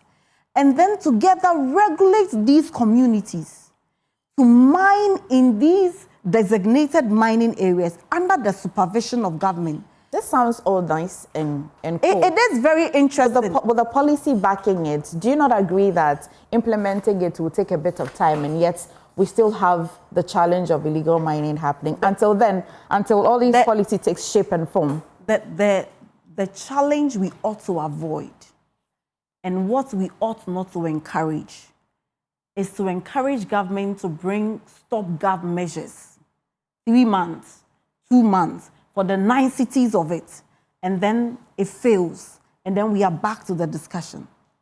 Even if it will take time, the question we should be asking is that after the policy is rolled out, even if it is after a year, which the minister and Frank Asari tells me it will not be up, but assuming without admitting that I have to play the devil's advocate and even give them a year, would it not be better to get these people off where they are illegally and push them into a responsible way of mining so that we have a more sustainable ways of dealing with it? Because you see, the issue with galamsey is that some governments come, they do something, they get tired, they stop, and the people go back. And like I'm telling you, from 2023, the NPP government gave up because they felt they've done everything. We don't want to give up. I asked a question because you just said you and I still eat. We are eating kontomire. Yeah. Right? And so the interim, very existential. Look behind and us. the interim, I want to refer to Erastus' own Facebook post. As at 9th October, this is Erastus Asaridonko. And I'm saying Erastus because of course, he's the authority. Yeah, he's the authority. I like that, he's the authority. 9th October, NIMO storms Cape 3 Point, arrests several galamseyers, destroys mining equipment and drugs, gives us images. NIMO's arrests Chinese illegal miners. He gives us images. 7th October, Ayiko NIMOs. These are short-term, medium to long-term interventions. As I speak to you, government has declared water bodies and forest reserve as security zones. There are no-go areas. We want to see our water bodies return to normal. I remember when I lawyer, explain this better. This demarcation by government and the call for emergency, state of emergency, what's the clear difference? So the clear difference is that the state of emergency does not necessarily end illegal mining. Because you see, I was shocked to even notice that by a data from the Ghana Chamber of Mines, that the year in which MPP banned illegal mining and even legal mining and said we have declared a state of emergency, do you know that our gold exports went up? Where from the gold? The year that we banned both legal and illegal mining and said that a state of emergency was important, and Major Mahama and many people, Major Mahama lost their lives, many people, it was a mess. Gold went up. So you see that if you were to look at actions of government and the data, it does not necessarily support what it is. The NDC government, we have learned our lessons. We intend to make a very good case of how a government ought to fight galamsey. We intend to demonstrate to the people of Ghana that President Mahama and the presidency of Ghana are not beneficiaries of the illegal mining. There are no people directly connected. And so, state of emergency is only a declaration without mere enforcement, nothing happens. Are we making any progress in finding the financiers, the kingpigs? And I ask this we are. Every day when we actually are making progress. In fact, we are. One person is in court today. Chairman to me. I can't mind. I mean, currently as well, you just gave me a report quite recently, Naimus. We've seen the numbers increasing, and every day, if you take about, I can attempt to say that if you take about 100 young people who are engaged in galamsey, you'd find 100 people as well going back to that same site, even though that same site, another place. And so people have said that let's target the kingpins, the financiers. And of course, I've seen that you have increased the budgets for feeding in prisons from one CD 80 pesos to 5 Ghana cedis. Yes. So the more we take these young people in there, you know, burdening yourself financially. Yeah, I mean, that's an interesting point to make. But you see, because I'm a lawyer, I know how we do and incorporate companies and a lot of things and hide the real owners until the veil is lifted. And for the veil to be lifted, normally in court, that would amount to circumstantial evidence. And so we look at this and we look at that and we come to, the law is that you must come to one irresistible conclusion. It is not enough that you are coming to a certain conclusion. The conclusion must be irresistible. That if every reasonable mind saw the same set of facts, they will come to the same conclusion. So it is not so easy getting the financiers. So what does government have to do? They have to mount surveillance. And in mounting surveillance, you don't need to put in public exactly what you are doing because they will outwit the system. What I can say is that I want the people of Ghana to keep faith with President Mahama's government. I want the people of Ghana to appreciate that this is a man that has banned appointees from galamsey. We never saw it in the past. This is a man that has reclaimed 9 forests. We never saw it in the past. This is a man that admits, you know, MFI, you know why the galamsey is a big issue. And although multimedia is engaged in a campaign, you didn't originate that campaign. This was a government that by itself organized Meet the Press. The government was not compelled to. We organized Meet the Press, and as part of the discussion, this was tabled. You think we didn't know? I mean, we've also been in the game for long. Which part? You lost me completely. I'm talking about the fact that galamsey is topical today. It's not because somebody took the initiative.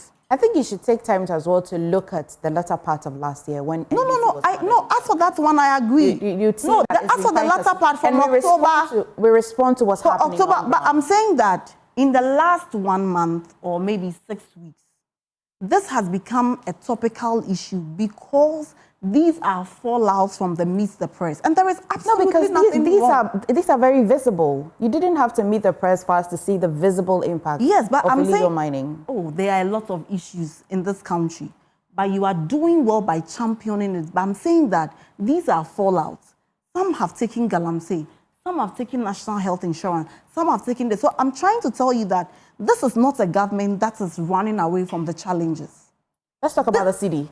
Let's talk about the CD. I'm happy to talk about the CD. Yeah, because but don't ask me anything on BOG. Because you're in and around the Bank of Ghana, so why would I not talk about No, because I'm a board member, I'm not allowed to. Don't worry, I won't ask you about. Yeah, but I won't ask you anything that will put you in trouble if you're smelling any trouble. But how well? I mean, of course, Bloomberg will be one of our favorite places to reference, right? Yeah. Because earlier this year, they rated the CD as the world's performing currency, which was quite a good one. This same Bloomberg says that, well, the CD seemed to have depreciated slightly. What are the challenges?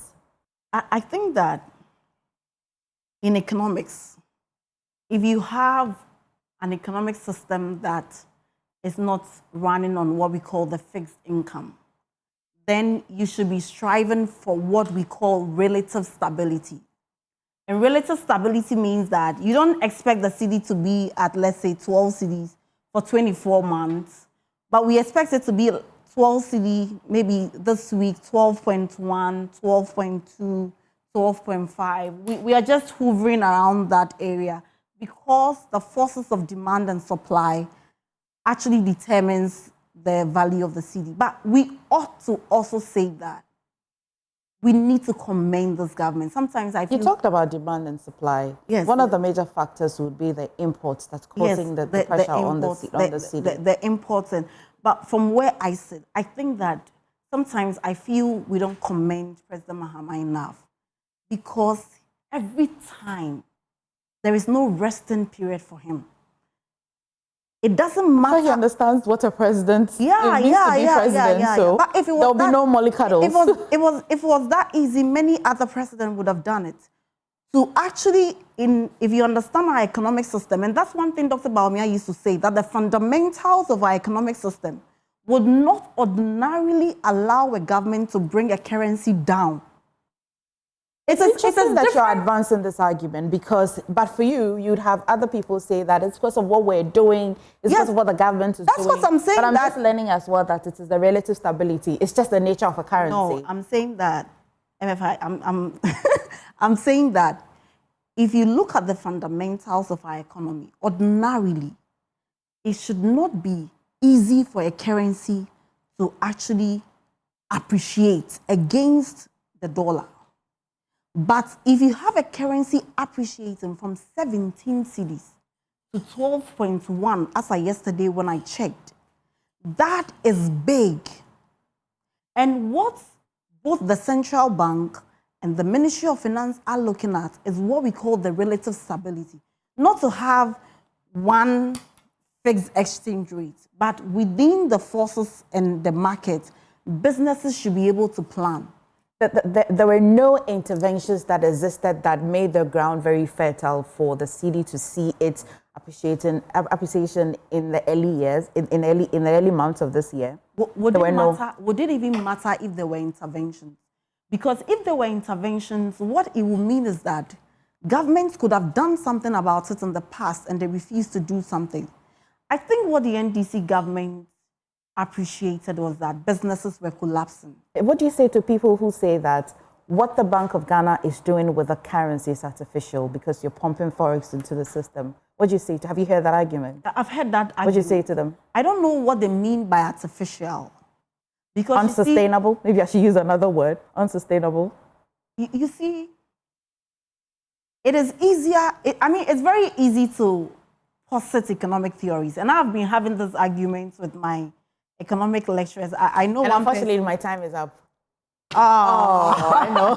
but let me conclude. We can wrap on that, but let me conclude and say that the NDC government is on track. The NDC government is committed to making Ghana better than we came to meet it.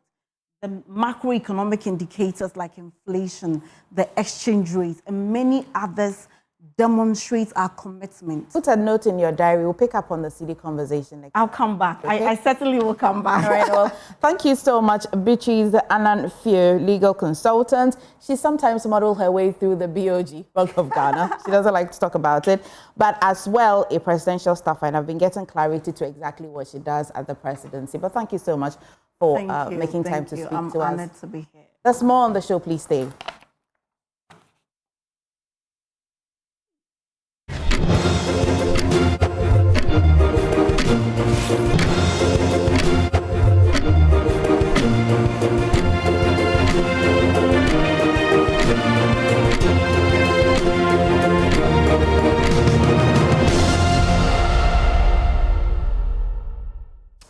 Welcome back to the AM show, and today probably I would have to note it down in my diary, because I'm interviewing someone I've admired from afar for long because of his the decision for him to leave all the glories outside to say I'm coming to Ghana to contribute to the development of this country as a very engineered that has a lot of glories outside of this country, to decide that I want to impart that knowledge into Ghanaians, and therefore I'm establishing a university in Ghana. And in fact, his university has grown to be one that is admired by a lot of people.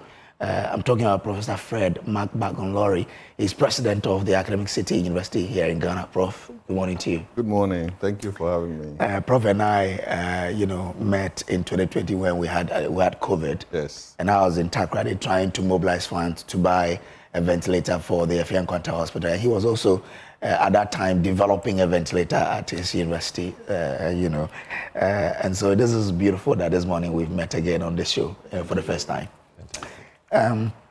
Prof didn't come alone. He came with Professor Lee Makoski, who's Professor of Bioengineering, Chemistry and Chemical Biology, Northeastern University, US of A. People have been learning too much.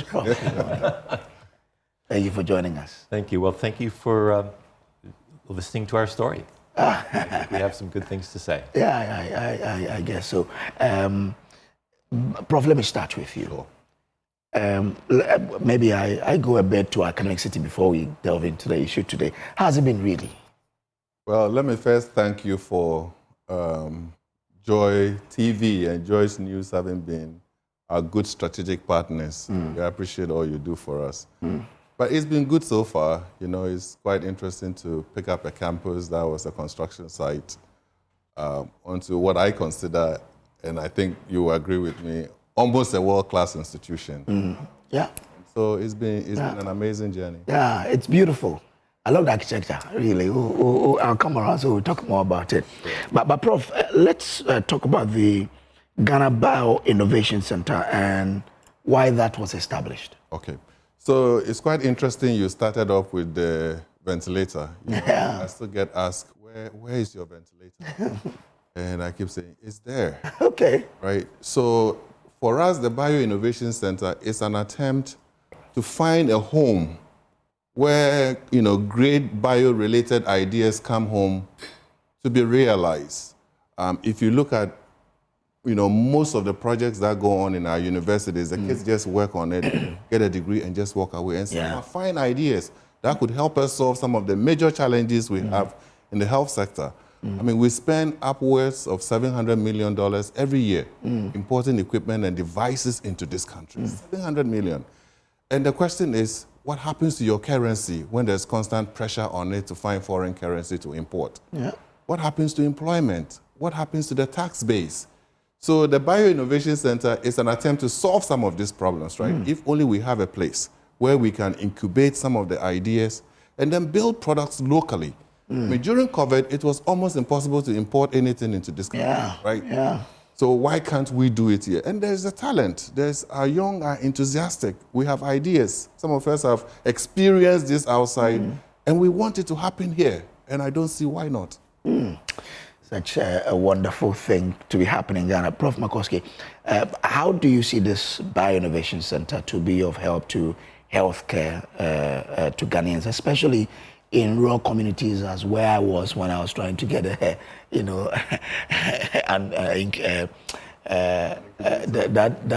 particular equipment for the hospital. Well, I mean, the incubator story was where our thinking about developing an innovation center here started, really. If you go back and look at the equipment, the instruments, the medical devices that are used in clinics and hospitals in Ghana, they're all made abroad. They're made in Europe, they're made in North America, they're made in China, and they're all made to be used in Europe and North America and China. And frankly, the instruments that are made to be used there are not really designed for the conditions in which they're being used here. Now, the healthcare workers here are great. They care for their patients, they do the best job they can with the instruments they have. But the instruments they have are often not designed well to survive in the sometimes rugged environment in which they're being used. The only way you're going to develop a set of tools for the healthcare workers here is if those tools are being designed, built, manufactured, and distributed here in Ghana. We believe that there should be a medical device and instrument industry in Ghana that can serve Ghana, can serve West Africa, because then you'll have talent here to do training, maintenance, repair, and to work back and forth with physicians and physicians' assistants and nurses and get devices that are what they need in the clinics where they're being used. Right now, all they've got to use are the instruments that are being made 5,000 miles away. And they do that because that's all there is. What we'd like to do is to see them being built here and developing the Bioinnovation Center, as Professor McMcInerney just said, is a start. We'd like that to develop into a vibrant community of innovators, businessmen, entrepreneurs, physicians, who can talk about what is needed here, where we should go, and how to distribute them. In COVID, we were working on a very simple respiratory assist device because you couldn't get ventilators. And we worked really hard at Northeastern to develop them. We got 20, maybe 20, 30 that were able to be distributed in regional hospitals, rural clinics. And I realized a university isn't made to scale things up. There's 7,000 facilities that the Ghana Health Service runs, 7,000. 20 was heavy lifting for a university. The only way you're going to make an impact is through commercialization. And for that, we need to have the entrepreneurs and the engineers and the physicians work together and work with the government, because that's the major consumer, major purchaser of instruments here. And the Innovation Center, we found an institution that's like-minded with Northeastern. Northeastern attitude is, we want to make an impact. And we found Academic City as a place that wants to develop their students to make an impact. And that's why I think a partnership between Northeastern and Academic City can be so productive. And I think that you chose right, because if you follow Academic City's progress, well, we're working on it. You know that really. Progress, yes. But Prof, let me come to you, Prof. Makumboli. So when we talk about Innovation Center, aside the equipment I know you were working on, are there other, equipment you are working on? Take us in on what the center is involved in. What is so interesting about Ghana in general is wherever you turn, you find opportunities. Two of my faculty and staff members just got burned from gas explosion in their kitchen. Oh. My little brother almost got killed because the gas was leaking. He didn't know. He walked into the kitchen, lit the match, and the whole place exploded. And over 50% of his body was burnt. So can you imagine just a simple device you attach to your gas cylinder so that you know that it's leaking? It's leaking. As simple and as cheap as it is, we don't have them here. So that's something that I've already prototyped that. So I would like to see that on the thousands and thousands of cylinders that we fill every single day. And it will save lives. Yeah. I am particularly interested in studying child death syndrome. Kids just die for no reason. Is there any way to figure out whether it's in the textile we carry them in, whether it's monitoring their vitals in real time? That is something that is of interest. And I'm telling you about things that are of interest to me. And there are many, many more of these. The respiratory system Lee talked about, the ventilator we have there, the respirators, the CPAP machines for babies, an incubator without all the whistles and bells of the 5,000, 6,000, 7,000 ones you buy from abroad, but something simple that you can deploy. And also we are interested in how do you develop devices that can simply survive in an environment that has limited resources, right? When I was in the US, I never developed a product thinking there wasn't going to be electricity. I just assumed there will be electricity. Here, you cannot assume that. You could be halfway through surgery and the lights go out. So how do you develop such devices so that you can use them in this environment?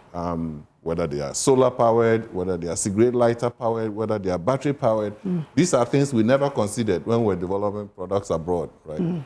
So these locally tuned, simple devices, sometimes it's difficult for doctors to predict whether you have typhoid or it's malaria. And you come out with a simple device that can do that. So it's work in progress, but I think these are devices that will help solve many problems. Are you going to, These are devices that are not going to be made in Europe or North America. They'll be made here in Ghana. They need to be made here. In Ghana. But Prof, are you going to have any expo of a sort for all of us to come in there and see what the Bioinnovation Center is doing? Well, it's happening live this week.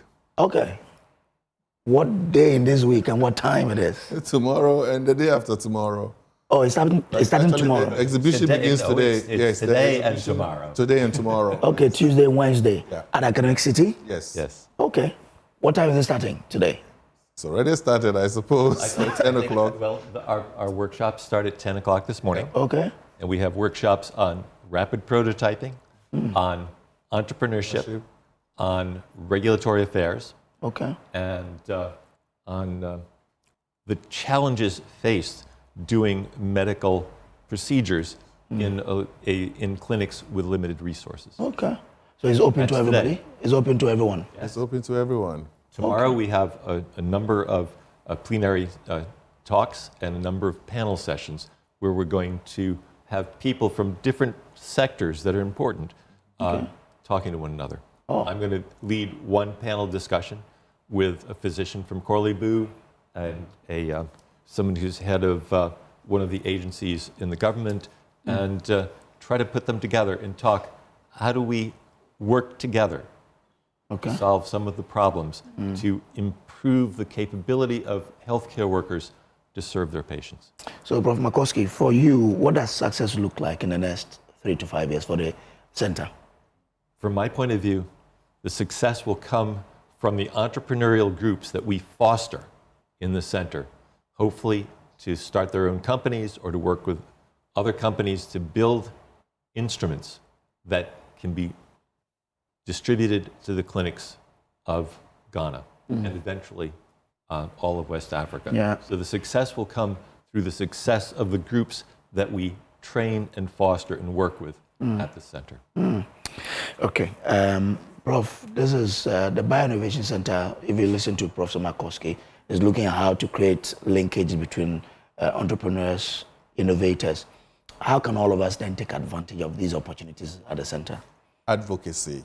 You know, I think sometimes we buy stuff from abroad because that's all we know. We have good local talent that can develop this, but we have to start from somewhere. So I think you guys advocating for us, coming to visit the center to see what we are actually doing, that the capabilities are here. Sometimes we tend to doubt our own capabilities. But even rockets have gone into the skies, right? So everything is possible in this time and age. So I think advocacy, the regulatory framework supporting us, and government is a key stakeholder when it comes to medical devices and equipment. They are the biggest buyer. The 700 million I mentioned is government expenditure. And so if government can invest a little bit in these startup companies that we expect to come out of the Bioinnovation Center and to bring these products to realization, I think it's going to help everybody. Okay. If there's a mind out there like mine, which is always looking for business opportunities, how much really am I looking if I want to take advantage of it and become an entrepreneur or an investor in the Bioinnovation Center? Oh boy, you have to bring your bank account. I don't think it's too much. You know, I mean, I don't have an exact number in my head. Okay. But even helping the incubatees in these centers to get access to markets will be of great help. To get access to funding will be of great financing, and then to get them through the regulatory framework. Because sometimes our regulatory framework behaves like gotcha, rather than you know, how can we help a startup company that do not have all the millions of resources? That's right. That's right. To actually come to the market. So I think there's some psychological reconfiguration that we actually need. That there should be an understanding that if you build these products locally, and you can easily go through the regulatory framework, and you can get local funding and support for it, there's going to be a market for the product. You're going to employ people. We're going to have a tax base, and we're going to have a very happy country. Rob Makowski, what will be your departing comment to our viewers? Oh, I find a great opportunity here. I think Ghana is sitting in a place where they can move forward very quickly. It'll take some organization. It'll take some thought. It'll take organizations like Academic City. It'll take a voice like the ones that you bring to Ghana to tell the stories, to recognize the opportunities, and to, as Professor Fred say, advocate for those people who are going to try to push this country forward. I see great opportunities here, and I am delighted to be a partner in that progress. Prof, great to have you. Thank you. Prof. Mark Bagongori. Have you regretted leaving Canada also for US for Ghana? The heart is always at home. Okay. I will be back. Okay, so you're back for good. Professor Fred Mac-Bagonlori is president of the Academic City University in Ghana. You need to pass by that university to see how beautiful it is and the wonderful things they're doing there. Professor Lee Makowski is professor of bioengineering and chemistry and chemical biology. I couldn't even go through biology, how much more chemical. Northeastern University, US of A. Thank you very much, gentlemen, for coming. Thank you so much. This is still the AM show. We'll take a quick break. We'll be back with more, please. Don't go away.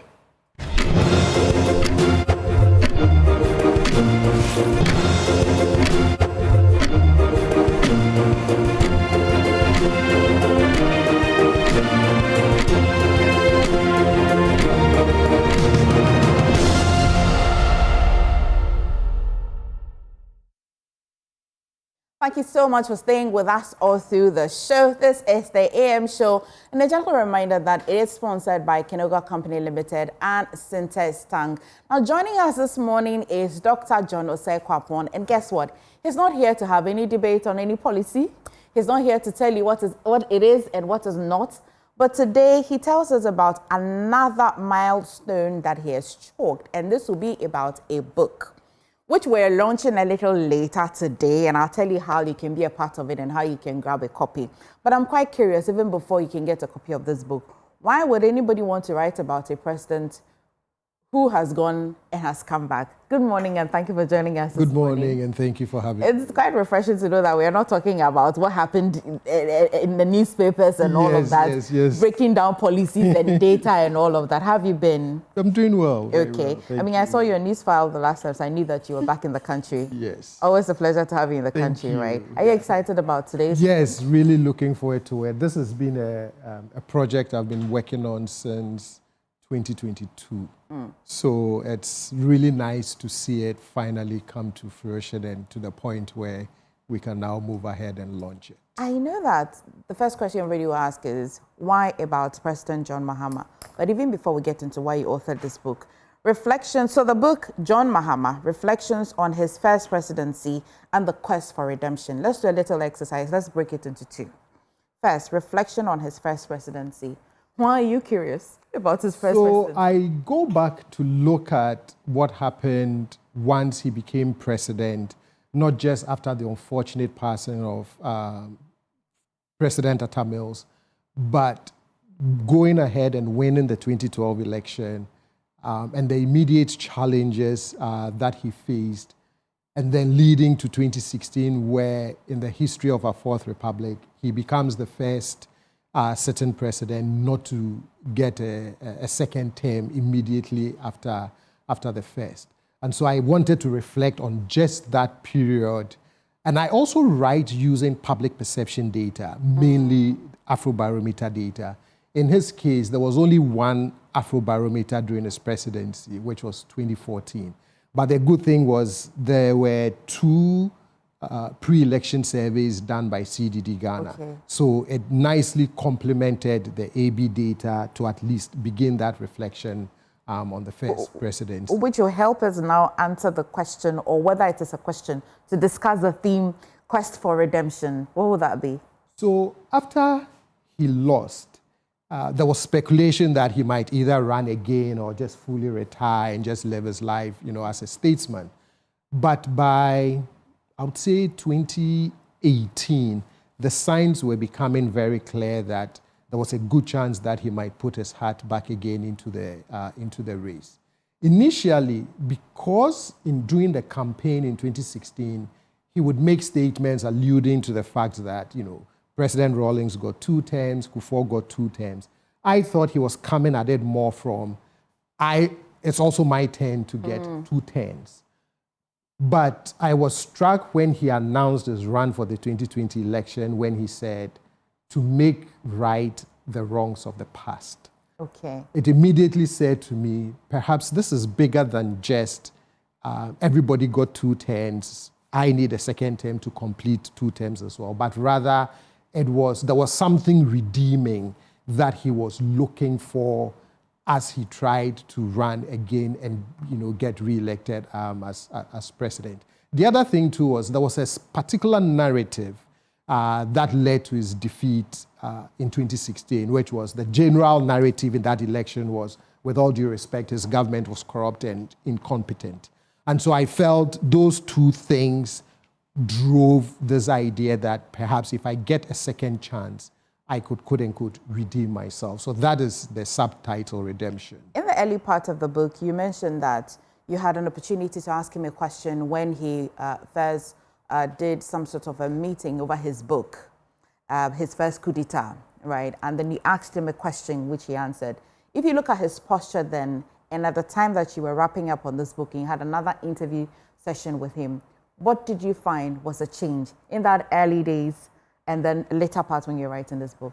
So in writing the book I had a half-day initial introductory meeting with him, and then we had a full day where he completely spoke on the record on all of the things that I asked him.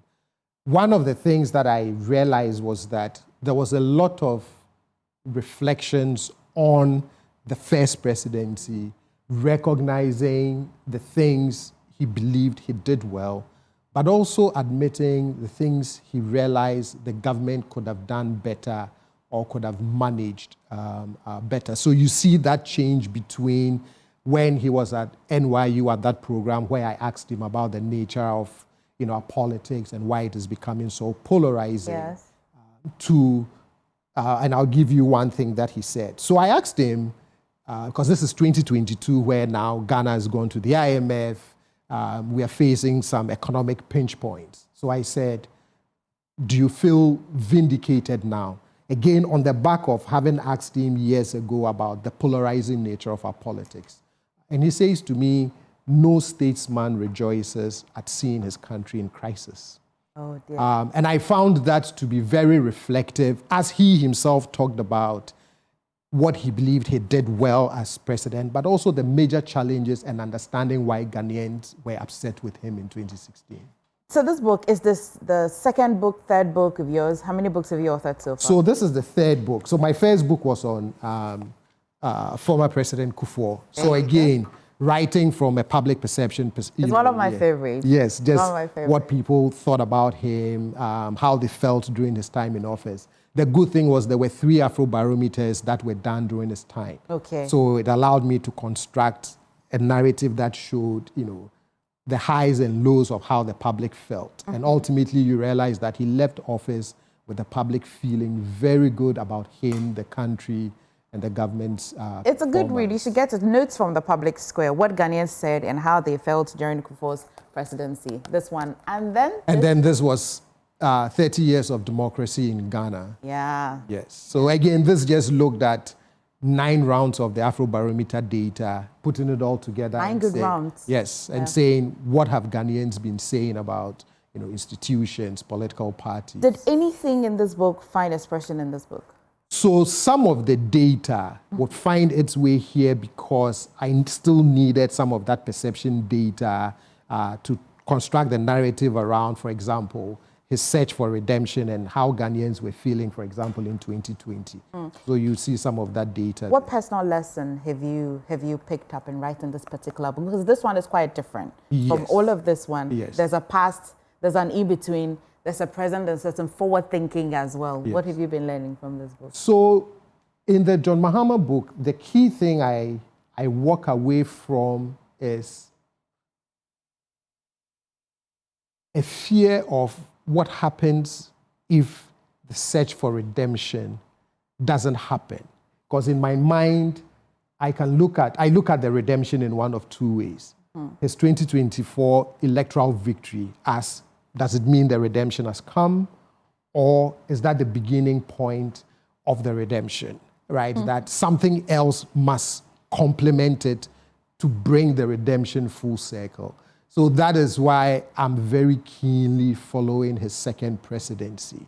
Because the researcher said he's keen following the second yes, because I get, the whole thing is, depending on how it goes, either the redemption would come full circle or it may not. I don't know. But that for me is what I walked away with. And you would see that in the very last chapter in terms of the fear I express, but the hope that I also have that hopefully that quote-unquote redemption will come. Shall I count the last page as well? Because I just want to let them know it's 188 pages. It will be a good read if you find yourself. So when we have launched it today, where can people find a copy? So after that, we'll have copies at Blue Knight bookstore, East Legon, and then we'll have copies on Amazon as well. Okay. And then we are exploring other avenues for sales. Where is it happening today? I know, I'm pretending I don't know. So we'll be launching it at British Council at 5 p.m. Is it an open invitation? Yes, open invitation. Okay. Yes. So come with your deep pockets. Okay, of course, because we had to print it. It wasn't easy to walk to the presidency as well for that interview. And so, public invitation, what time is it? 5 p.m. 5 p.m.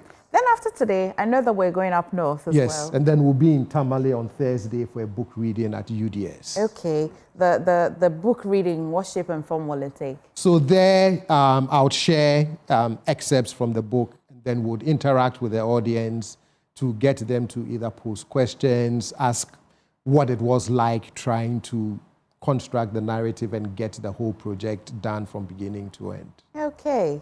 Okay, if I ask the questions, they will know everything in the book and then don't go and buy. So I want to end it so that... Sure. But is it okay to say how much it will cost us to... after the launch? Yes. The book, how much will it be? 250 Ghana. I mean, that's affordable. Please get a copy. And then we'll have copies of the other books others as well. Okay. on sale. If you want to gift somebody something, buy a book for somebody. They'll be grateful that you did. And look at me, that's my pretty face on the screen. I'll see you today at 5 p.m. at the British Council when we launch this book, a book that I think the president himself is looking forward to. So, Doc, we won't finish all the conversation. Sure. We'll continue at the British Council. Definitely. You're always amazing when you come by. Well, we've been having a conversation with Dr. John Osei-Kwapong, who has just authored this book, which we are recommending to you as well after we've launched it a little later today. And as well, we'll see you in Tamale, UDS as well for the book reading. All of the questions that you wanted to ask that I didn't get to ask over here. But this is the AM show. Please stay. And the Ahanta Pele comes up with a conversation you don't want to miss.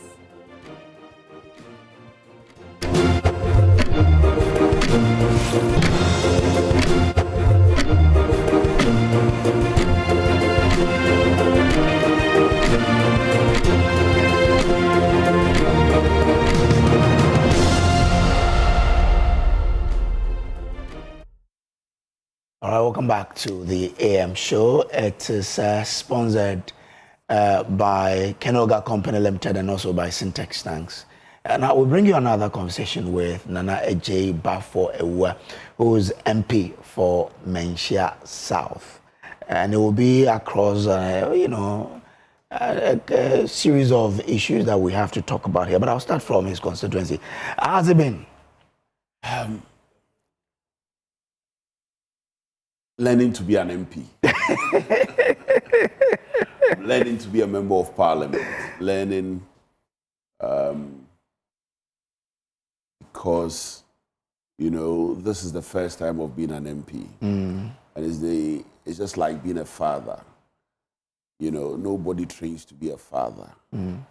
But once on the job, you learn on the job. And you have to learn very quick to respond to the needs of the people. And so, clearly, we are responding to their needs. In the constituency every 2 weeks, tries to do the things they value most, which is to attend their funerals, because they think that that is the time when they need your support. Show face to show that you are with them. And so I'm in the constituency every 2 weeks, and when I'm in the constituency, I attend almost every funeral in the constituency. Even though your job might not necessarily be, attending social events. But you have to do some of the things for them, particularly also because they are your people, and you need to make sure that things are well with them. And so seeing and lobbying for some programs and projects here and there. We've done a couple of health screenings, eye screening, for instance, leading to surgery for about 80 people, free of charge, to remove cataract. Okay. Which today we are learning that it's the leading cause of blindness in Ghana. That's right. That's right. And so, you know, last year when we were doing the house-to-house campaign, I visited a lot of houses. What I observed was that most places where you go to, you'll find one or two people with cataract. That then became very concerning for me, for which reason we initiated that. Okay. And it is now an annual affair where the eyes of the people in the constituency are screened, and then where there's the need for surgery, they undergo surgery at no cost to them. It's quite exciting, some of the testimonies I've heard. Apart from that, lobbying for some few roads to be done in the constituency, organizing skills development and training for some of the constituents. Okay. Making sure that those who are finished GSS and of SS going, they are supposed to go for SS, making sure that they are well placed in good institutions. Okay. And you do same for university. I mean, these are jobs that you would say MP doesn't do, but when you become an MP, you become a husband, you become a father. I mean, when it comes to you, you can't say that you are shutting your ears or keeping your eyes blind, closed. You can't do that. You need to respond, because you need to make sure your people are doing well. Okay. Having gone into it, if you had to take the decision again, will you?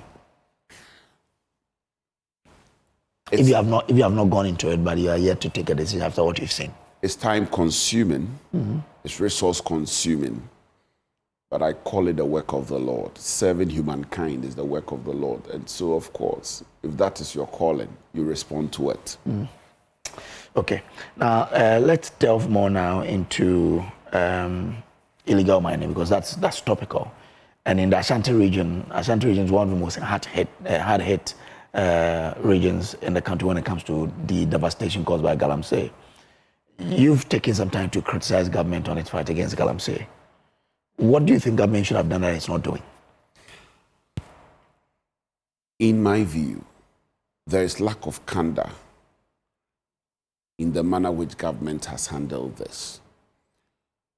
Is default of consistency, and the conclusion you may want to come to is that, like I said, lack of candor, lack of credibility, and that is where people are really taking them on. If you look at the trajectory so far, prior to 2020, a certain position was taken. Subsequent to 2020, in the run-up to the 2024 elections, a contradictory position was taken. And then when in government, the NDC government has also taken a position which is different from all the positions that it took. And so it would appear that they did so because they wanted power. In the run, when Nana Addo Dankwa Akufo-Addo took power, in the year 2017, April to be specific, he banned all mining activities for 20 months. When that happened, elements within, very senior persons within government spoke against it, visited mining areas, promised them that once given power, the NDC will allow them to mine. Videos of this, video recordings of this, widely circulated on social media. On even your sister station, very senior members of the NDC criticized the MPP for that action. Then, in the run-up to the 2024 elections, the same group of people were then calling on the Nana Addo Dankwa Akufo-Addo government to ban mining in Ghana because they thought that it got into a level which needed to be redressed. Yeah. And so that clearly was an inconsistent position, right?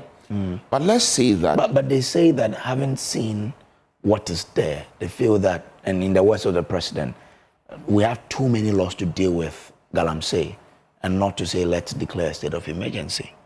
So is that a Damascus moment where you've now discovered that whatever you said prior to assuming power, right, whatever you said, it's not something that you can keep to? That, for me, is very dangerous, because, you see, what it simply means is that you spoke in isolation, you spoke in a vacuum. Whenever you are in politics and hoping to assume political power, one of the things you do is to track major happenings in the country and formulate policy propositions in preparation towards assuming power. That is what politicians do all over the world. And so you don't speak in a vacuum.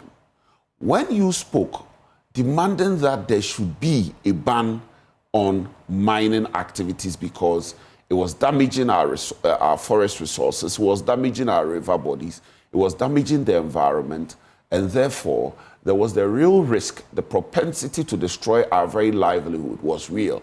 And so let's ban these activities to secure our lives. You should have known what you were talking about. It can't be that within a matter of 9 months, your position has changed, right? If your position is changing, then you must have a policy alternative on the table, knowing very well that this is how I think it should be dealt with, and not go into a situation where more or less, it appears that we are helpless before what is happening. That is, how the whole thing seems to appear, that we are helpless, and that if we should be able to deal with this, we need about $10 billion. Aren't they being truthful with us as to how much it will cost their country to deal with this? To begin with, how did they arrive at that figure? Because it appears that the NDC seems to be very, fixated on the figure $10 billion. Anytime they quote a figure for a project in this country, they are looking for $10 billion. Hope City, $10 billion. Big Push, $10 billion. And now they want $10 billion to fix galamsey. But my brother, I am of the view that all we need is to ensure that there is responsible mining. And we are getting the economic benefit that we should get from mining. The NDC clearly, obviously, has been contradictory, has been inconsistent, and it was all aimed towards getting political power. That is all that the picture seems now. And it's obvious. There's nothing more to it, because, you see, it cannot be that prior to 2020, you had a position which was that when you come to power, you allow people to mine, right? And that because the government had banned mining, you thought that if you should take a position in favor of miners, particularly small-scale miners, some of whom go beyond the legal aspect of it, the illegal aspect of it, you think that once you campaign on that strength, you win power, right? So you did that. You didn't win political power.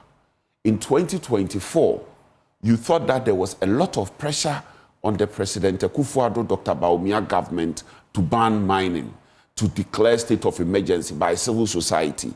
You thought that it was a good place to be. And so quickly you did a 360 degrees from we will allow you to mine to now we support the declaration of a state of emergency. Okay? Now, when in power, 9 months after being in power, it is obvious that that wasn't your position. Your original position, which you played out in 2020, is what you are now playing out.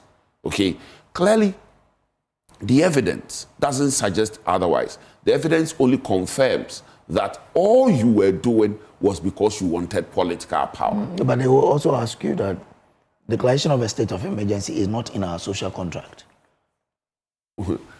If you look at... And then again, they pointed to the fact that President Mahama himself never called for a declaration of a state of emergency. My response to it is that when you look at the social contract, 120-day social contract, which was widely circulated by the NDC, they said they were going to ban mining activities. They said it, and I can read it to you. Okay, yeah.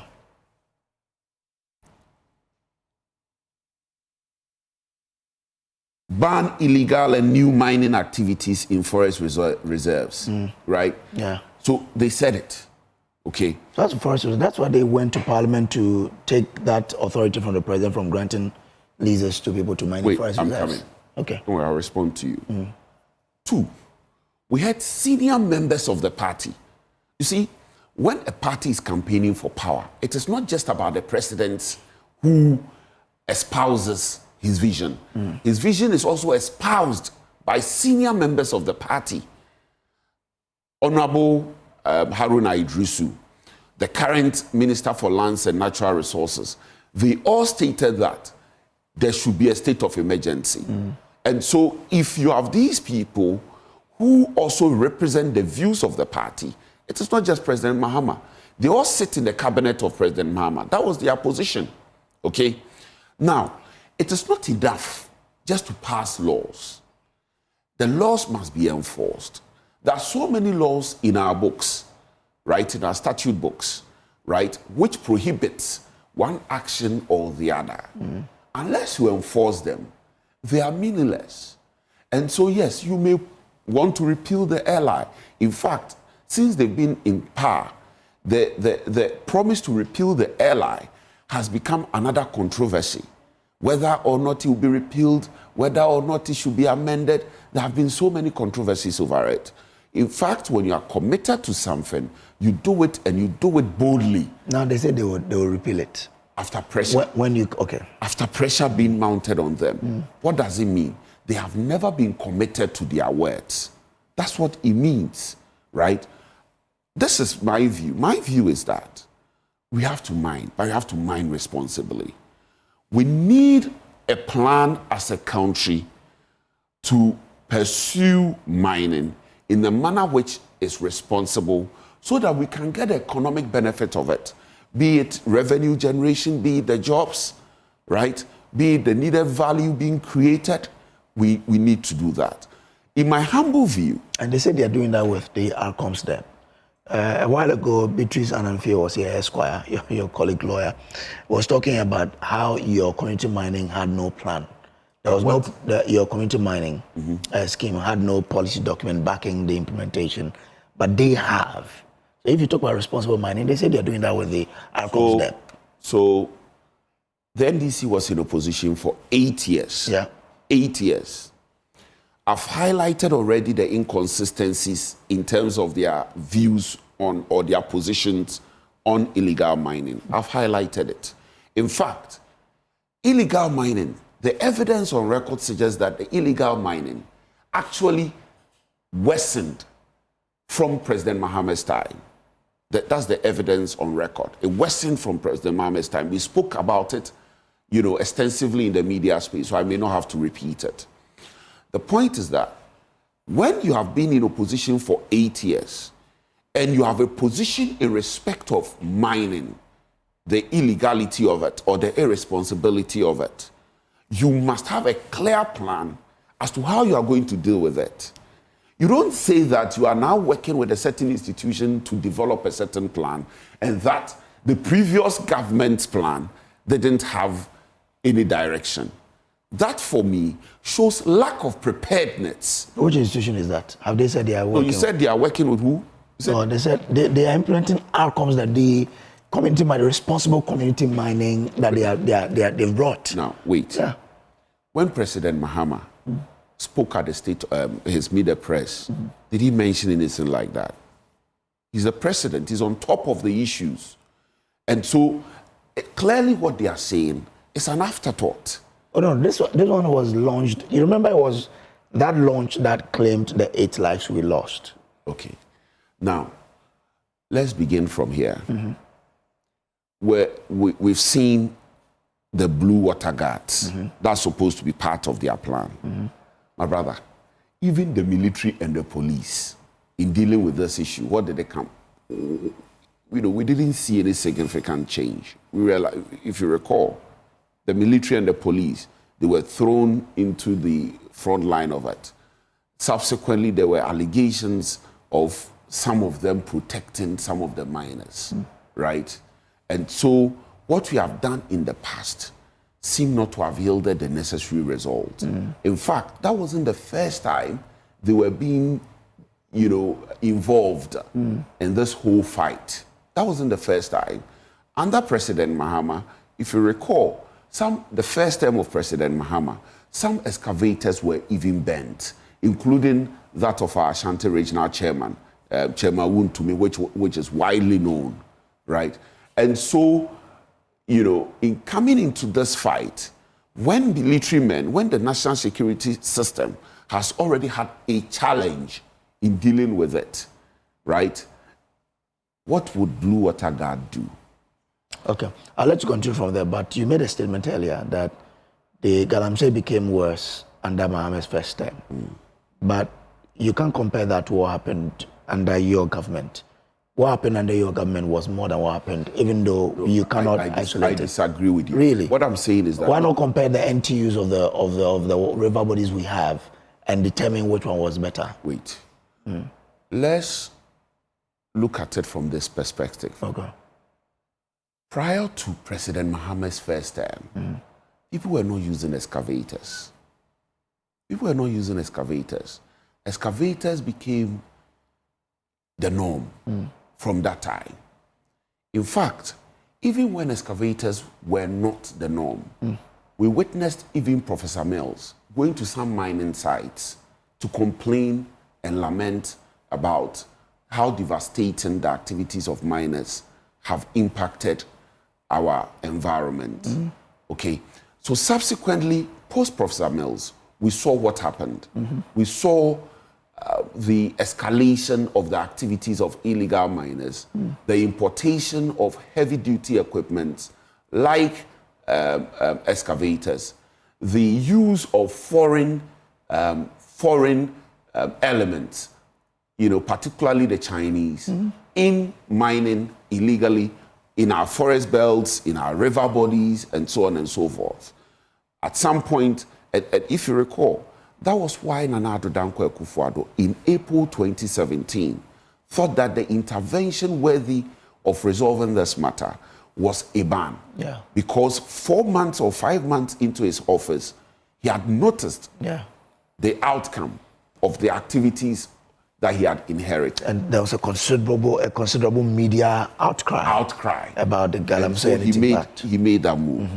That clearly, without more, shows how bad the situation was under first term of John Mahama, right? And so what he's experiencing is not new. It might be an escalation of what existed. And so in coming into office, you cannot come unprepared because you came to solve problems. And so in coming to solve problems, you should have a plan. Obviously, the inconsistencies should have highlighted to Ghanaians that these people didn't have a plan.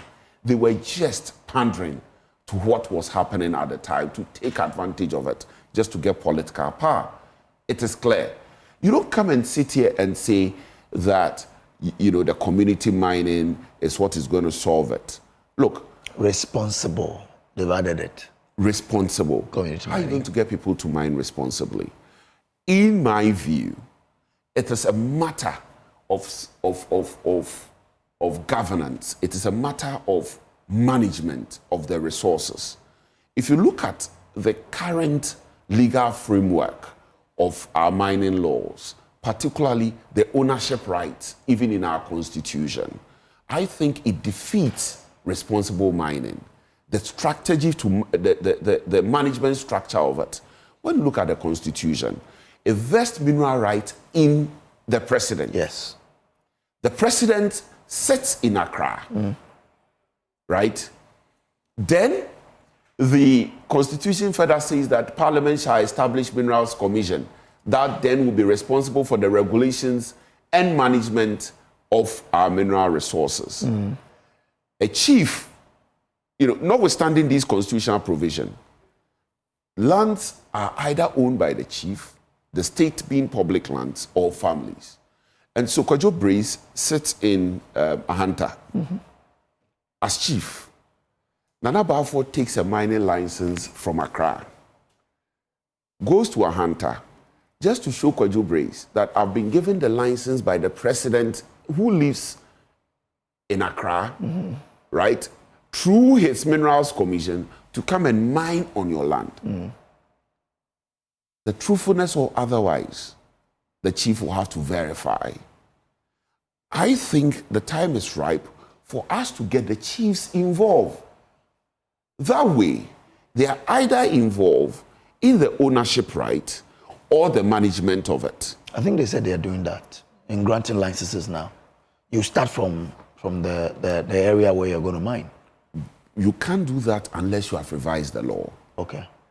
And in coming into government, if you have a plan to resolve this matter, then you should not even be talking about just the repeal of the LI. Okay. You should hit the ground running by ensuring that the necessary laws are amended, because we all know the threat that galamsey poses to our very survival. And so in hitting the ground running, if you want people to take you serious, then this is one of the things, in fact, it should have been one of the major things that you would have attacked. Okay.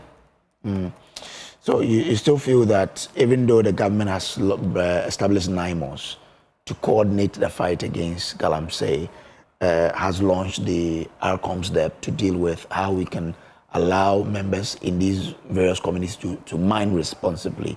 The fact that it is about to repeal the LI 2462.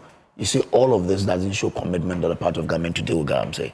You know, it is not what you are about to do. Gov't has been launched already. 9 months has been established. It is not enough to launch. What is the result even post the launch?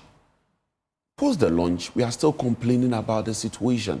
It tells you the urgency that is needed to fight the situation. Are you saying that these programs are being done with the urgency?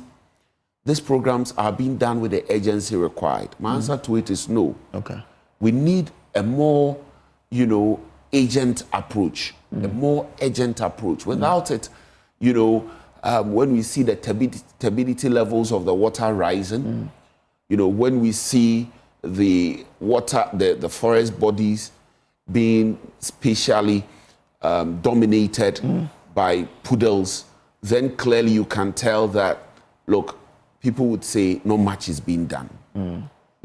We need more seriousness, as far as this fight is concerned. And I disagree when they say our community mining didn't have a plan or details. I don't know where they got that from. You have the plan here? No. It's the same thing that they are relaunching. Okay. It's the same thing. Okay. So you disagree with that one. Let's move from the galamsey fight. But in your constituency, is there any galamsey? There can't be galamsey in Malaysia. How do you do galamsey in Malaysia? Let me share a joke with you. One of the days I was in Parliament, and a gentleman called me, lawyer. I said, what's going on? We're digging a hole in Malaysia. Then at the bottom of it, we found something in there. We rubbed it on our hands, and we felt is oil. So we want you to go and test. I think we have found oil. So I started joking with my colleagues. They say, Masa, let's cover oil. All that is left is for us to go and test whether it's in commercial quantities. But have you tested it? We may test it. We may. Like, could be oil. Well, don't worry. We will do that at some point when we think that it's necessary to do. Okay. All right. Let's go into the Public Accounts Committee now. And you're a member of Parliament, so we can deal with this. Now, we understand that PAC recovers some 12.9 billion cedis in misappropriated funds. But several people have had issues with PAC sittings, right? They say, well, people come and sit there, say that, but no prosecutions. The former Auditor General was surcharged. We're not seeing it now. how can PAC become very effective than it is now? In my view, that is where the office, I've stated this time without number, even in Parliament. You see, when you look at the public purse, it starts with approval by Parliament. And when Parliament approves of it, then the spending agencies go to spend the approved budget. At the end of the budget year, then you have the Auditor General going to audit the propriety of the expenditure or the regularity of it. Its findings are what, and then they are laid, the findings are laid before Parliament, and then the Public Accounts Committee scrutinizes it by giving a hearing to the various agencies who were given the approval to spend. In my view, if you want to protect the public purse, right, that is the public purse. Because the public purse is the budget. Okay. Yes, you may have other state resources, other state assets, right? But this is how this is how public resources are spent through the approval of Parliament. Okay. And so if you want to protect it, this is how you protect it. And so post the hearings, post the parliamentary inquisition into the expenditure or the audit report, okay, what then happens is the question. And that's why people are despondent. People think that it comes to nothing. In my view, if the Office of the Special Prosecutor really want to do work, right, or is serious about its work, this is where it should be focusing. But does the law establishing it gives it the mandate to go into these issues? Three possible offenses that the Special Prosecutor can look into. Corruption and corruption-related offenses, right, by public officers, politically exposed persons, right, under the Criminal Offences Act. Then you have the corruption and corruption-related offenses, right, under any other law by public officers and politically exposed persons. And then you have breach of the Public Procurement Act. So let's take them one by one. When you look at the Public Procurement Act, the offense and punishment for breach are provided in there. Okay, and so when somebody is given money under the budget and the person is supposed to procure something and there's a breach, clearly all these people, the budget is for public officers, right? It's for public office holders. And so when there is a breach, okay, then the Office of the Special Prosecutor has the power under its law to go into it. Okay. Where somebody is given money in the national budget approved by Parliament, and per the findings of the Auditor General, there is some breach which comes under the Criminal Offences Act.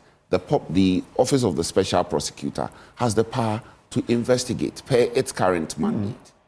Okay, likewise any other law. And so it's dependent on the facts of the matter, right? It does not go beyond the Office of the Special Prosecutor to investigate and prosecute, okay? Because as I've said, there are three categories of offenses that the Office of the Special Prosecutor can investigate. But doesn't that say that maybe he has not found any of them worthy of his office investigating it? Well, we have not heard of any investigations being done in that circumstance, have we? Yeah, that's what I'm saying. Maybe none of them has reached the threshold by which he has to get into it. But we are here. You are talking about some findings that come to light during the public accounts. Yes, yes. Are you not talking about it? Yes, yes, yes. What are budgets supposed to do? Budgets are not meant only for salaries or emoluments. Budgets are also for procurement. Oftentimes when people appear before the Public Accounts Committee, that procurement irregularities, procurement breaches, right? Expenditure which they shouldn't have undertaken. And therefore, squarely under procurement. Okay. And so I think that where anybody is keen on doing any serious work as an agency, right, which is responsible for such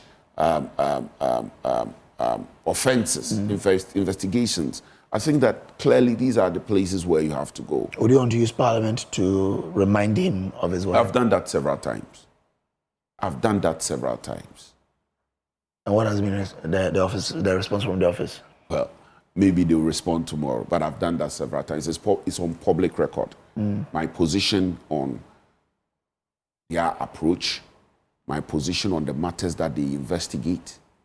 You know, I think that we should be more focused on the public account, the proceedings of the Public Accounts Committee and its outcome, because budget allocations primarily are for procurements. Okay. Unless you are talking about salaries and emoluments. Okay. But primarily, they are for procurement. Things that the agencies and ministries will procure for a particular year. Okay. And so when the public account hearings bring to the fore procurement breaches, we expect the Office of the Special Prosecutor, which is keen on doing its work, to pay attention to it. But the committee says they've retrieved some 12.9 billion Ghana cedis. So something right is being done. How did they retrieve it? Well, is it that they surcharged them? Is that what happened? I mean, when you come to the committee and they find out that some monies have been misappropriated, you are then charged to pay. And they pay? According to the chairman. Because you see, I've seen news reports. I've seen news reports in this country where merely making a finding that somebody is liable to pay a certain amount of money has been deemed to be a retrieval. Okay, the chairperson says, quote, "One thing I am clear about is that what we are doing is yielding positive results. We have a report we will look at. Per the work of the Public Account Committee and with the support of the Auditor General, we have been able to retrieve 12.9 billion cedis. There's a whole report on that which we will be sharing with the public at the right time," she said. That is good.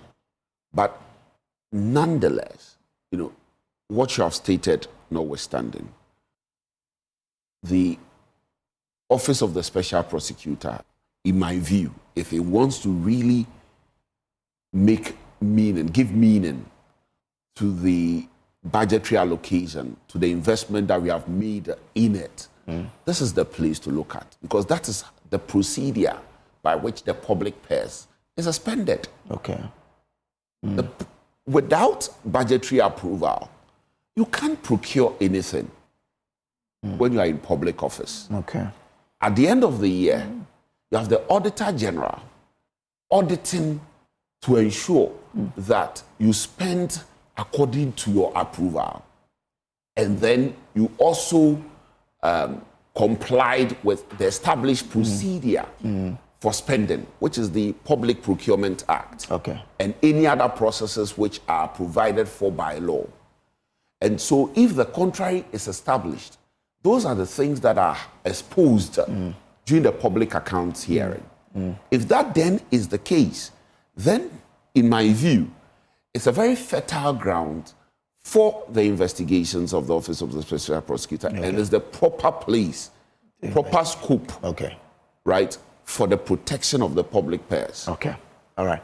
What about oral? Should the Special Prosecutor be interested? And the fight, the oral itself, what do you make of it? In my view, we shouldn't allow anybody to, for want of a better word,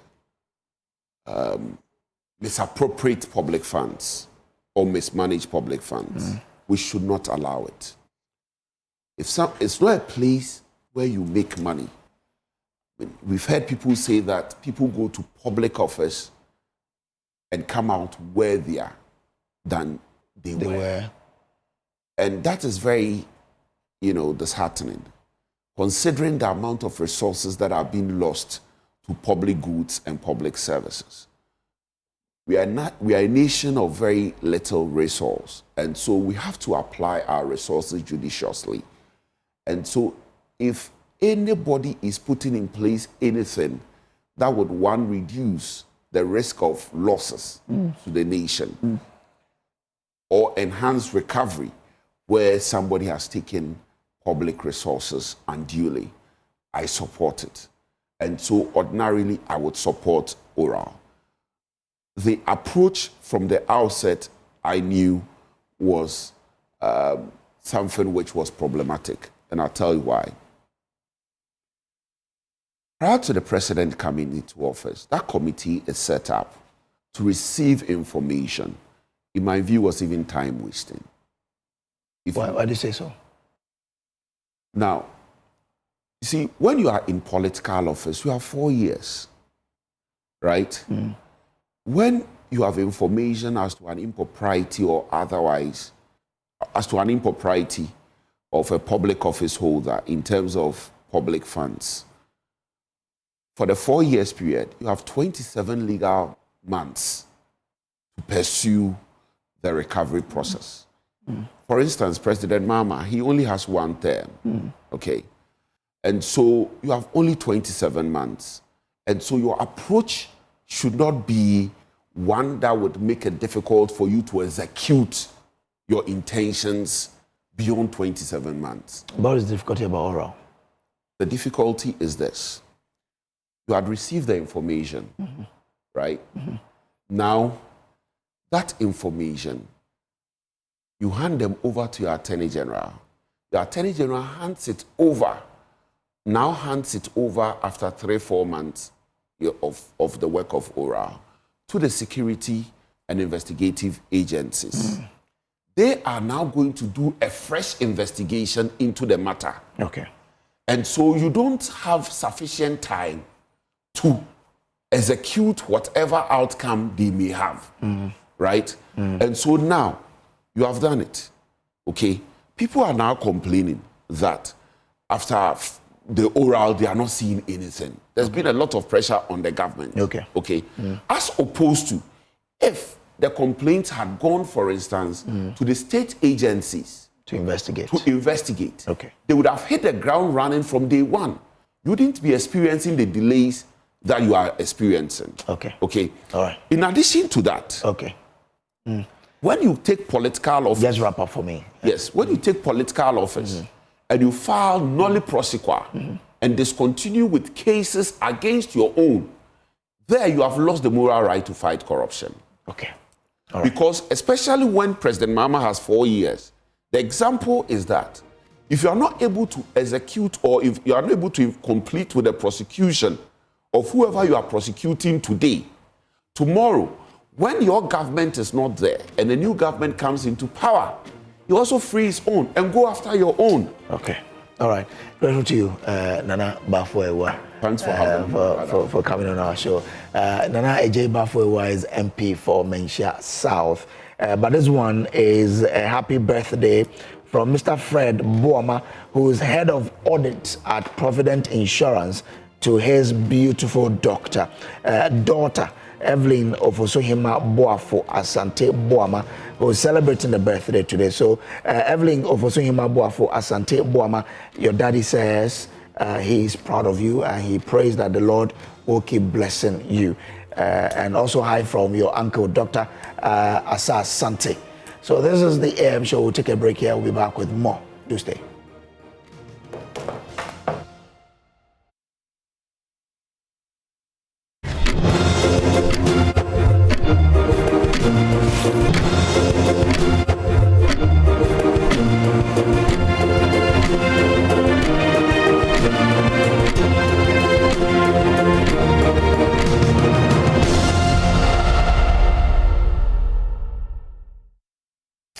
All right, so welcome back to the AM show, and we're about to talk about the inspiration behind the Maiden Rosary Congress in Ghana. When I was young, I remember we used to learn how to recite a rosary. It's been long ago, but I have here with me Reverend Father David Obeng Pentel. He's founder and spiritual director of the Global Rosary Network. Father, good morning. That's all as well. Very Well. Great. We also have Lucy Jata, a member of the Rosary Congress Planning Committee, and Reverend Father Michael Owusu-Amponsa. He's also a member of the Rosary Congress Planning Committee. Father, I want to start from you. Okay. What is this Congress all about? So this is what we call a Rosary Congress. It means it's time to gather and pray the Rosary together powerfully and also reflect on how the Rosary could be a source of evangelization, of renewing our faith in God. And so in a nutshell, that is what a Rosary Congress is about. Coming together to pray the Rosary for God's mercy, for God's favor, for God's protection, and also exploring avenues through which the Rosary could be a source of renewal, a source of graces in God's life, especially here in our country with this menace of galamsey. Does the Rosary have a role to play in a kind of renewing ourselves in this country? In what form is this going to take, this Congress? So it's a 3-day power-packed program, starting on this Thursday to Saturday. And so we gather at 2:30 Thursday at Christ the King Grotto there, and we begin with series of rosary prayers, divine mercy prayers, and then our bishops will be with us to give us inspiring talks about the rosary, and then we also celebrate the Holy Eucharist, Mass. And then we move into Friday. Friday is the whole day. We start at 8:30 in the morning with the rosary prayers, with all the other prayers that have been put together. And of course, we also celebrate the Holy Eucharist to crown the day, because for us as Catholics, the Eucharist is the source and the summit of our faith. But then Saturday will be the climax, the high point of this Congress. In fact, the Apostolic Nuncio, the representative of the Holy Father, Pope Leo, is here in the country. Okay. And so he will lead us in the Pontifical High Mass on Saturday. But even before the Pontifical High Mass, you know, all Catholics and non-Catholics who are participating in this Congress, some will gather at Accra Mall. Those in Accra East will gather at the Accra Mall area and be praying the Rosary whilst walking. We call it a Rosary pilgrimage. So we pray the Rosary till we get to Christ the King. Okay. And then some will also gather at Circle and pray the Rosary whilst processing and walking towards Christ the King. It is when we have gathered there, then there will be other programs. I will give a talk on the power of the Holy Rosary, and the Apostolic Nuncio from, that will say the representative of the Holy Father, Pope Leo, will lead us in the celebration of the Holy Eucharist. And so it's a special one. Okay. Yeah. Father Michael Owusu-Amponsa, why should I be interested in the Congress, the Rosary Congress? So the whole Congress is just an opportunity for us to renew our faith, to renew a moment of prayer, a moment of revival, of our dedication to God, and especially imploring the powerful intercession of the Blessed Mother Mary. So the whole program is a moment to educate ourselves, really, and it's open to everyone, Catholic and non-Catholic alike, because there are some who have a lot of misconceptions when it comes to praying the Rosary, what it is, what it's about. But at this program, you would have seasoned ministers who would be present to give exposés, give talks on this matter.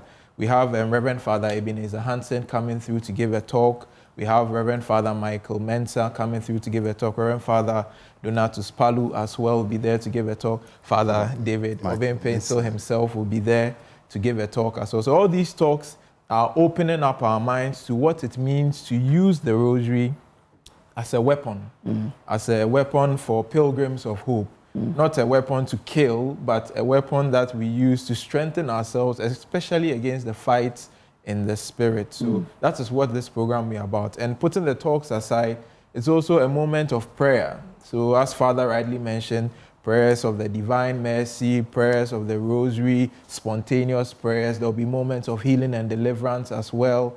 And then even the Rosary Walk itself is a moment to consecrate our entire country again to the Blessed Mother's Heart, the Immaculate Heart of Mary, especially for the many intentions that we have, and one of the great ones being the destruction of our environment now through the illegal mining practices. So for those who are watching us, what will you tell them to convince them that this is something they have to be part of? Okay, what I'll tell them is that the Rosary has done so much for us, all right? The Rosary itself, a lot of people will give testimonies. Father has a lot of testimonies in his bag. So if you say the Rosary one, sometimes it calms you down, it makes you patient, and also you walk through the gospel. The whole of the gospel walks through, from the birth of Jesus to his death, to his resurrection, and then even to some of the miracles he did. It's on the Rosary. It's on the Rosary. The Rosary have 4 mysteries, where we call the mystery, the joyful mystery, glorious mystery, sorrowful mystery, and the mystery of light. So when you say this Rosary, it gives you a lot of hope, a lot of prayer. And it doesn't only calm you and give you patience and it gives you perseverance to be able to fight for what you are looking for. And it also answers you.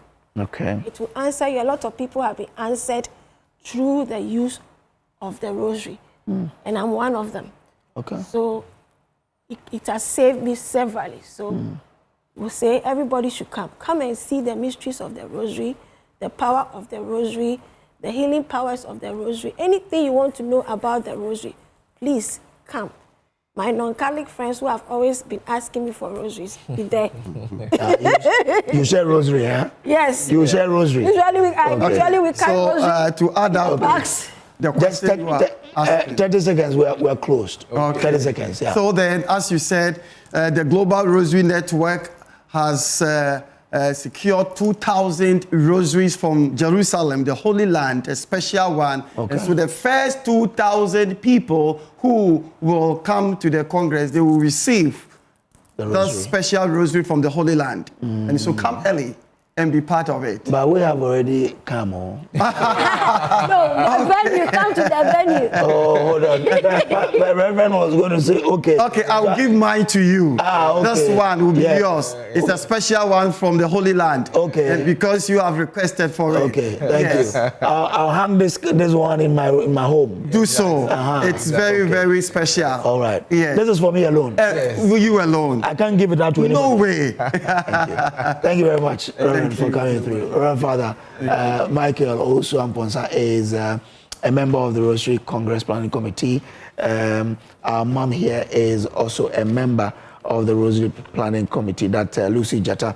And the founder himself is Reverend Father David Obin-Painter. He's the founder and spiritual director of Global Rosary Network, who is gifting me one rosary. We'll take a break. We'll be back with more. Please do stay.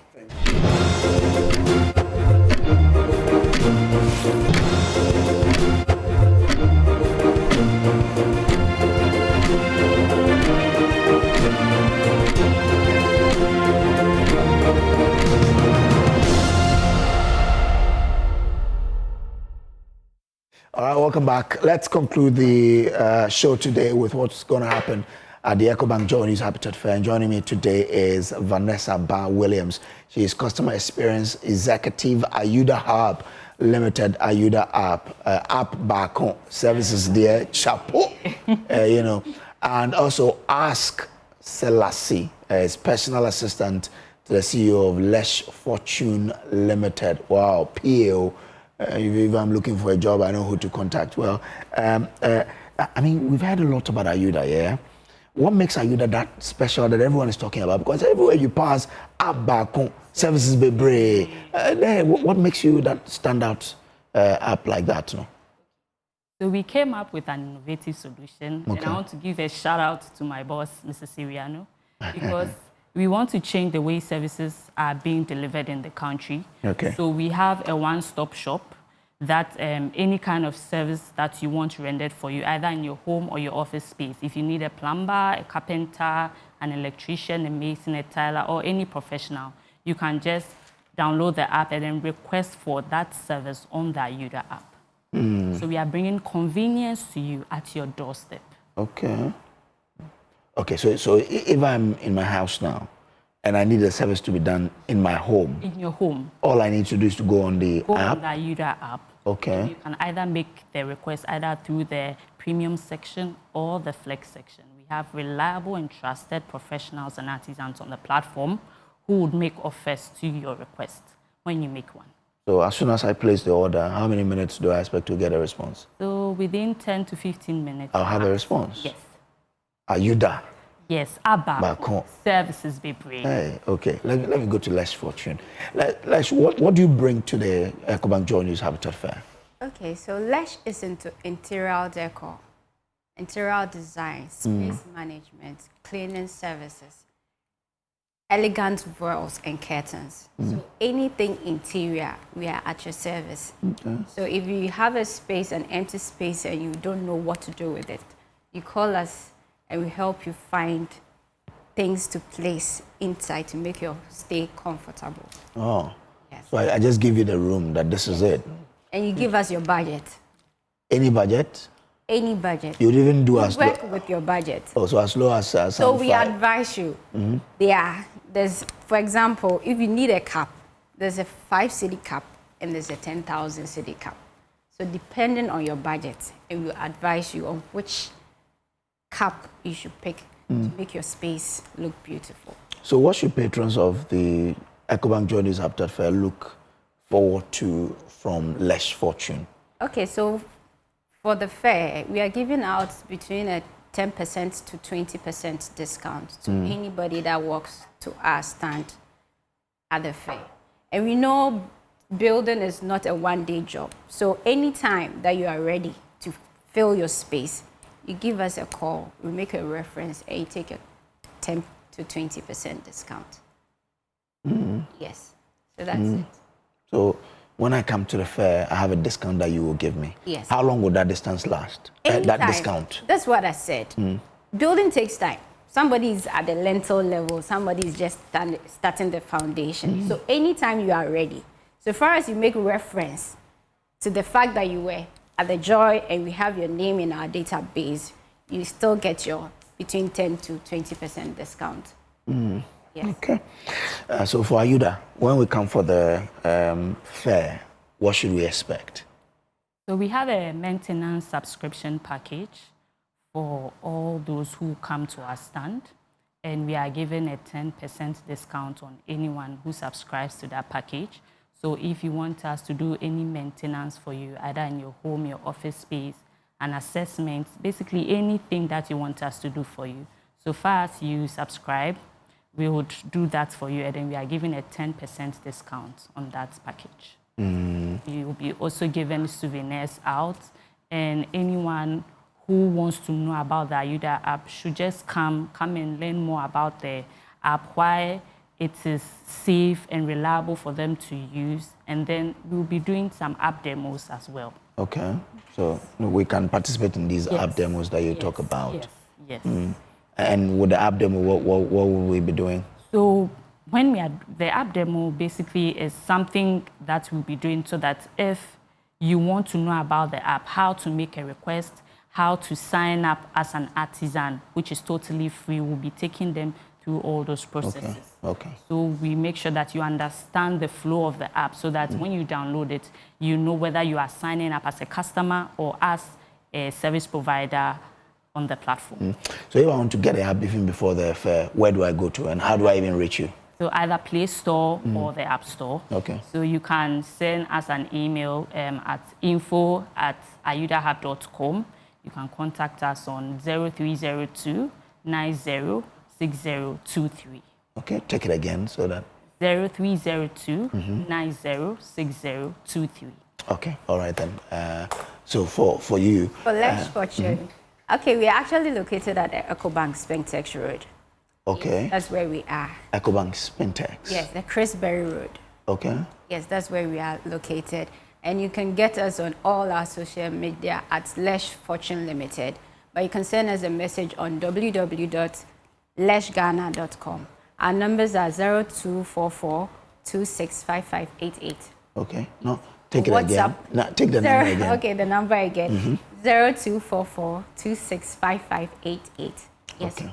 Both on WhatsApp or normal call. They can get you. Yes.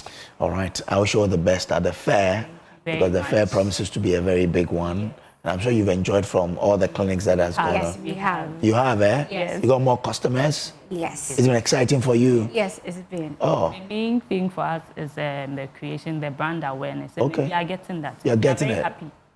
About it. So you always be here? Yeah. You'll be at the Equine Habitat Fair? Yes. Oh, really?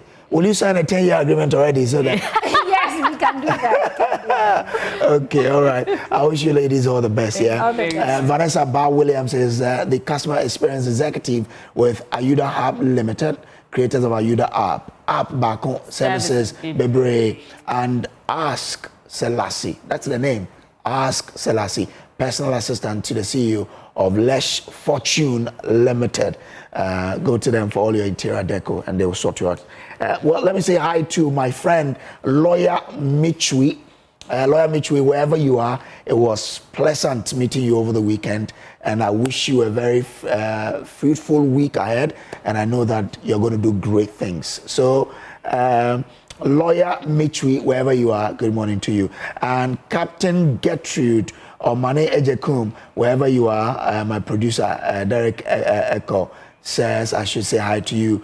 General Headquarters, Department of Military Records, Burma Camp, good morning to you. Happy birthday as well. I'm told that you're throwing a birthday party, please. Let's have the location so we can all be there. On that note, thanks for being a part of us. Up next is News Desk. My name is Samuel Kojobris. I did this with MFA Akosia Adeti. Have a wonderful morning.